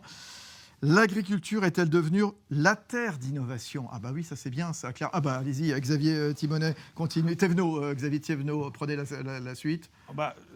Oui, incontestablement, c'est ce que je disais tout à l'heure, et les semenciers et les agriculteurs sont vraiment au cœur d'une transformation radicale, avec le digital, avec le biocontrôle, avec les semences, avec le machinisme. Je vous invite à monter dans un tracteur ou dans une moissonneuse-batteuse. Vous vous croirez dans une salle informatique. Voilà, donc il y a une vraie révolution multidimensionnelle dans l'agriculture et c'est une période passionnante. Yves Puget, l'agriculture, la terre d'innovation, vous êtes d'accord? Je suis entièrement d'accord. Il faut se moderniser. La modernité, ça ne veut pas dire le retour en arrière et ça ne veut pas dire la mauvaise qualité. Innover. C'est de l'écume, nous disait tout à l'heure Dominique Régnier. Malheureusement, c'est l'écume qu'on voit le plus, qui fait le plus de bruit. Nicolas Turquois. Il y a une forme parfois de désespoir d'un certain nombre d'agriculteurs, alors pour des questions économiques, mais aussi parce qu'ils ne savent pas s'adresser à nos citoyens. On peut revenir en termes de stockage du carbone, en termes de qualité des paysages, en termes de qualité de la nourriture, et il faut arriver à inscrire mes collègues, nos agriculteurs dans ce sujet-là. Quand vous voyez un agriculteur qui a changé son modèle et je vois un de mes voisins qui s'est mis à faire des pâtes, et quelle relation il fait des pâtes, il y a des gens qui viennent acheter chez lui. Formidable. Et quelle relation il a réussi à recréer autour de lui. Il engage un dialogue. C'est ceux qui ont mis en place des bandes enherbées fleuries pour des abeilles. On remet du dialogue et ils voient qu'ils peuvent reprendre la main sur ce qu'ils faisaient, parce qu'il y avait un côté automatique de l'agriculture. On faisait des solutions un peu simples, voire simplistes, et on a une vraie opportunité. Voilà, applaudissons toutes ces initiatives. C'est bien d'être venu en parler. Nicolas Turquois, député MoDem de la Vienne, Xavier Thévenot, directeur du développement durable de Syngenta, et puis Yves Puget, bien entendu. Yves Puget, je vous souhaite le meilleur, bien entendu, qui était chez lui, directeur de la rédaction de LSA.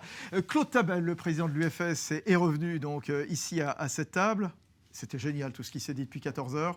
Quelles conclusions vous en tirez juste avant qu'on retrouve le ministre de l'Agriculture et de l'Alimentation? Oui, Fabrice, je trouve qu'effectivement, c'était comme vous dites, je pourrais reprendre vos mots, c'était génial. J'ai été particulièrement, en tout cas personnellement, très intéressé par toutes les interventions. Pascal Lamy et Dominique Régnier nous ont mis une personne au centre du monde, et donc avec des enjeux effectivement de sorte de bataille économique, et je pense qu'on a un peu tendance à l'oublier, et qu'il faut faire attention aussi de ne pas avoir de repli sur soi, et que la stratégie doit être le premier levier qui doit permettre à l'Union européenne de retrouver sa place dans le concert des grandes nations ou des grandes zones géographiques d'un point de vue agroalimentaire. Donc ça, c'est quand même très positif. Jérémy Desserles nous a dit qu'il y avait encore du travail, donc ça nous laisse aussi l'espoir de pouvoir montrer à quel point l'innovation, à quel point nos métiers, notre métier, nos métiers de semencier apportent à cette stratégie Farm to Fork, qui était un peu l'ambition que nous avions cet après-midi de montrer cet intérêt. Sur le plan national, on a aussi beaucoup parlé d'une certaine, ce que j'ai appelé au tout début, le sort de paradoxe français, Français sur la façon d'être perçu dans notre métier. Aujourd'hui, je voudrais rappeler que l'Union française des semenciers, c'est 135 entreprises. Il l'a dit, c'est 80% de PME et de TPE. C'est aussi des entreprises de taille intermédiaire. Nous maillons le territoire, donc c'est quand même des choses quand même essentielles et qui sont peu connues.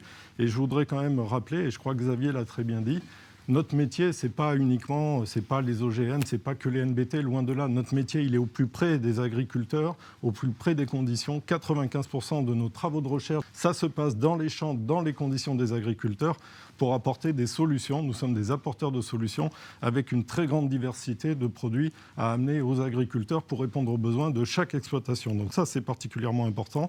Et enfin, évidemment, l'acceptation sociétale de nos métiers passe par des journées pour pouvoir expliquer, réexpliquer régulièrement notre métier et pouvoir donc apporter notre écho et redonner de la fierté, Xavier l'a dit, à nos collaborateurs qui sont souvent décriés, y compris familialement, ce qui est totalement insupportable, quand ils sont à l'école, leurs enfants à l'école ou des choses comme cela. Redonner cette fierté pour défendre nos métiers et expliquer, comme le font très bien les agriculteurs, notre métier et les stratégies pour le futur. Voilà. Allons voir justement ceux et celles qui sont fiers de leur métier, fiers de leur filière, justement, les semenciers, qui, voilà, premier producteur, premier exportateur mondial, c'est la France. Premier producteur européen, c'est la France. Il faut le dire, il faut le répéter, vous êtes des apporteurs de solutions. Bien, je vous l'annonçais il y a quelques instants pour terminer, clore en beauté cette Assemblée générale de l'UFS, 11e édition. On va retrouver donc le ministre de l'Agriculture et de l'Alimentation, M. Julien Denormandie, dans une vidéo qu'il a enregistrée en début de semaine. On va regarder le ministre et puis on revient juste après. Claude Tabel vous dire au revoir.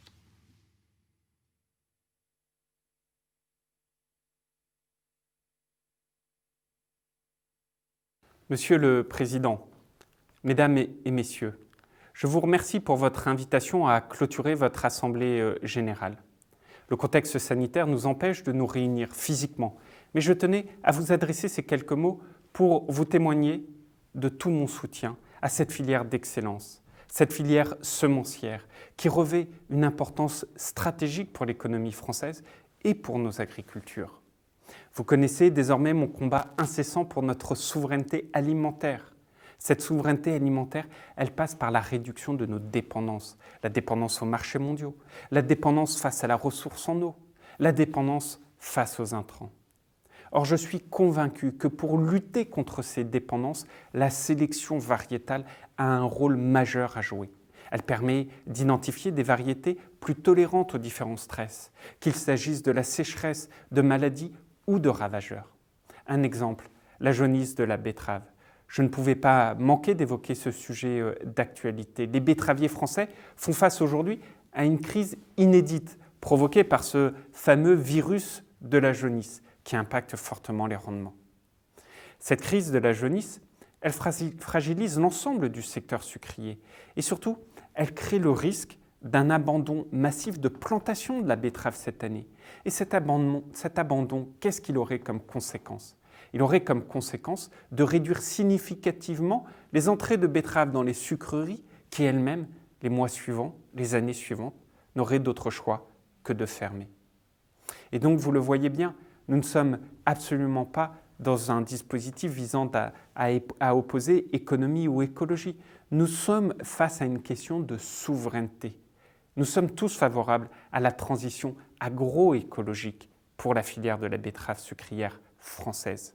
Mais la question, c'est que cette transition agroécologique, souhaitons-nous la faire avec la filière française ou est-ce que nous nous résignons à devoir demain importer du sucre étranger ?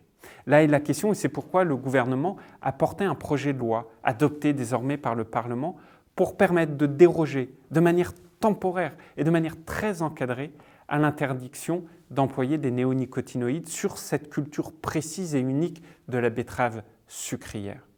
Mais comme je l'ai dit, cette dérogation, elle est temporaire. Nous devons au même moment accompagner plus fortement encore la filière dans sa transition pour identifier le plus rapidement possible les alternatives. Et pour cela, nous consacrerons 7 millions d'euros supplémentaires mobilisés au travers d'un programme de recherche public et privé visant à accélérer l'identification d'alternatives véritablement efficaces et leur déploiement en conditions réelles. Cela passera probablement par une combinaison de plusieurs avancées concernant le biocontrôle d'une part, les pratiques agronomiques d'autre part, mais aussi évidemment la recherche variétale. Car oui, la sélection variétale constituera sans aucun doute un des leviers essentiels pour apporter une solution efficace et pérenne à la lutte contre cette maladie de la jaunisse de la betterave. Je sais que des avancées sont d'ailleurs en cours. Elles ont parfois déjà été accomplies. Je pense notamment aux travaux très importants, très utiles du programme ACER qui nous a été remis il y a peu. Il faut les affiner, identifier les variétés résistantes et aller encore plus loin. Au final, vous le voyez à travers cet exemple, la sélection variétale, elle est essentielle. Elle se situe en amont de la production agricole. C'est l'un des leviers majeurs pour les différentes transitions, que ce soit la transition agroécologique ou pour les adaptations, notamment l'adaptation au changement climatique et aux effets de la sécheresse. Cette recherche variétale, elle s'inscrit également dans le projet vers une agriculture plus souveraine et plus résiliente. Disposer de semences performantes est ainsi un élément déterminant de transition. Et c'est d'ailleurs un savoir-faire français que je compte bien soutenir avec force et détermination. C'est également le cas pour accroître l'indépendance de la France vis-à-vis de certaines importations, et en particulier pour son approvisionnement en protéines végétales. Songez que depuis des décennies, nous sommes de plus en plus dépendants de protéines végétales sud-américaines. Ceci n'est pas acceptable. Alors, cela nécessite d'identifier, dans le cadre de la nouvelle stratégie protéines végétales que je publierai prochainement, des moyens ambitieux. Ainsi, je vous le dis très clairement, 5 millions d'euros du plan de relance seront consacrés à l'innovation variétale dans le domaine des plantes riches en protéines. C'est essentiel. Les modalités de financement sont en cours d'ajustement et seront prochainement annoncées. D'autres financements dans le cadre du plan de relance, mais aussi dans le cadre du prochain plan d'investissement d'avenir, devraient également être mobilisés pour soutenir l'innovation variétale. Le plan Semences et plan pour une agriculture durable, dont la nouvelle version sera publiée prochainement, intégrera, je m'y engage, ces ambitions. Vous le voyez, les attentes vis-à-vis de l'innovation variétale, elles sont nombreuses. Et se pose aujourd'hui la question notamment des techniques utilisées pour cette sélection, et notamment les nouvelles techniques de sélection dites NBT. Vous l'avez vécu pour certains, il s'agit d'un sujet sociétal très sensible. Nous devons en tenir compte et nous devons expliciter de quoi il s'agit. Parfois, ce sujet conduit à des destructions aveugles de parcelles d'essai. Et là, je veux être très clair, ces actes sont injustifiés et ces actes doivent être condamnés fermement. Je le fais une nouvelle fois devant vous. Du fait des conclusions de la Cour de justice de l'Union européenne publiées en juillet 2018 concernant le statut juridique de ces nouvelles techniques, celles-ci sont désormais soumises aux obligations, comme vous le savez, de la réglementation OGM qui, elle, date de près de 2 décennies. L'arrêt de la Cour pose ainsi la question de l'adéquation de la réglementation actuelle à l'évolution de ces techniques. Alors, je suis conscient des enjeux liés à ces techniques, d'une part, et à leur statut juridique, d'autre part, pour la capacité d'innovation en amélioration végétale et la compétitivité de la filière et le soutien à cette expertise française. Ces techniques, elles peuvent faire gagner énormément de temps, là où il faut actuellement près de 10 ans pour développer une nouvelle variété. Elles sont donc extrêmement utiles. Je souhaite à cet effet que le cadre juridique permette de continuer à innover en matière de sélection variétale, dans un objectif évidemment de sécurité sanitaire et environnementale, mais aussi dans un objectif d'une agriculture plus durable. Et donc je suivrai avec une grande attention les résultats de l'étude actuellement menée par la Commission européenne d'ici avril 2021 sur le statut juridique de ces nouvelles techniques de génie génétique nécessaires pour identifier des solutions au niveau européen. La situation actuelle n'étant pas satisfaisante, avec un cadre juridique qui n'est plus adapté au cadre technique et qu'il nous faut donc faire évoluer. Pour proposer des variétés capables de répondre aux défis agroécologiques comme aux besoins des filières, il faut certes beaucoup d'innovation. Mais il faut avant tout préserver le fond commun de ces innovations, que sont les ressources phytogénétiques. Alors mon ministère contribue au financement de la cellule nationale de coordination pour les ressources phytogénétiques, ainsi qu'à des appels à projets pour soutenir des collections. Nous venons, par exemple, de lancer un nouvel appel à projets doté de près de 400 000 € à cet effet. Par ailleurs, sera mise en place d'ici la fin de l'année, certainement au plus tard au début de l'année prochaine, un fonds de dotation de soutien aux ressources phytogénétiques. L'UFS, mais aussi le CNIS et d'autres secteurs ont prévu d'y contribuer financièrement et en tant que membres fondateurs. Je vous remercie pour ce soutien. Enfin, et pour conclure, une dynamique est désormais instituée au niveau national, avec la reconnaissance officielle des gestionnaires de collections et le versement de ressources phytogénétiques en collections nationales, pour lesquelles les acteurs privés ont une part importante à jouer. Cette implication des acteurs privés permettra également de montrer au niveau international l'attachement du secteur semencier français à la thématique de conservation et de l'utilisation des ressources phytogénétiques. Comme vous le voyez, mesdames et messieurs, les défis qui vous attendent, qui nous attendent, ils sont nombreux. Et je sais, face à ces défis nombreux, pouvoir compter sur le dynamisme et la capacité toute particulière d'innovation de votre filière. De mon côté, je peux vous assurer de ma pleine mobilisation et de mon plein soutien. Je crois à la filière d'excellence semencière française et je souhaite profondément la soutenir. Je vous dis à très bientôt et je vous remercie pour toute l'action que vous faites au jour le jour.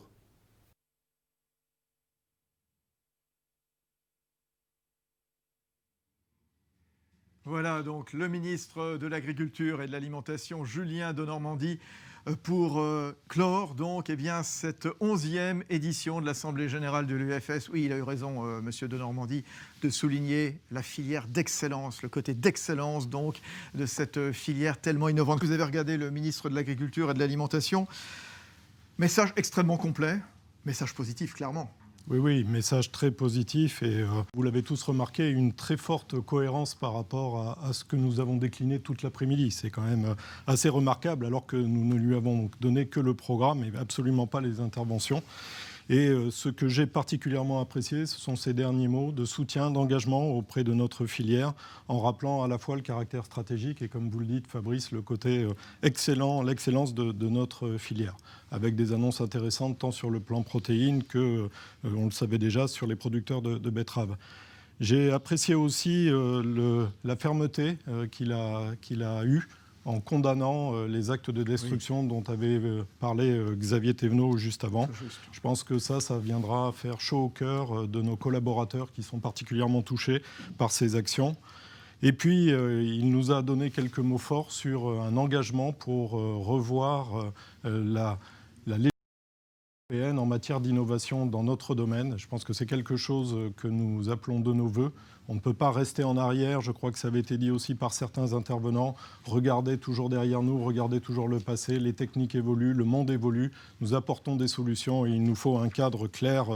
Les efforts en termes de biodiversité et dont nous faisons nous aussi partie, je pense que c'est une reconnaissance de notre travail sur la biodiversité et rappeler que nous sommes au début de la chaîne, comme vous l'avez dit, et au début du maintien des préservations des ressources végétales, c'est quelque chose aussi d'essentiel. Donc globalement, un message très positif. Vous avez tous passé un bon moment avec nous. C'était, je pense, très, très instructif, très intéressant. Je vous donne rendez-vous dans un an pour les 12e, donc, journée si UFS. On a bien calculé, c'est ça. Formidable. Félicitations, Claude Tabel, pour le dynamisme, l'impulsion que vous donnez donc, à toute cette filière, justement, avec tous vos adhérents et tous ceux qui sont venus, en effet, Didier, Xavier, voilà, les représentants donc, de la filière. Formidable. Merci à vous, c'est très bien. Voilà, soyez fiers de cette filière. Pour revoir l'intégralité de ces 2 heures de cette Assemblée générale, vous allez sur le site de l'UFS dès ce soir. Tout sera en ligne, bien entendu. Vous pourrez voir Pascal Lamy, Dominique Régnier, et puis tous ceux qui sont intervenus, les eurodéputés, députés français. Voilà, je vous souhaite une très bonne fin de journée. Merci de nous avoir suivis aussi nombreux. Merci pour vos questions. Et rendez-vous vite, rendez-vous dans un an.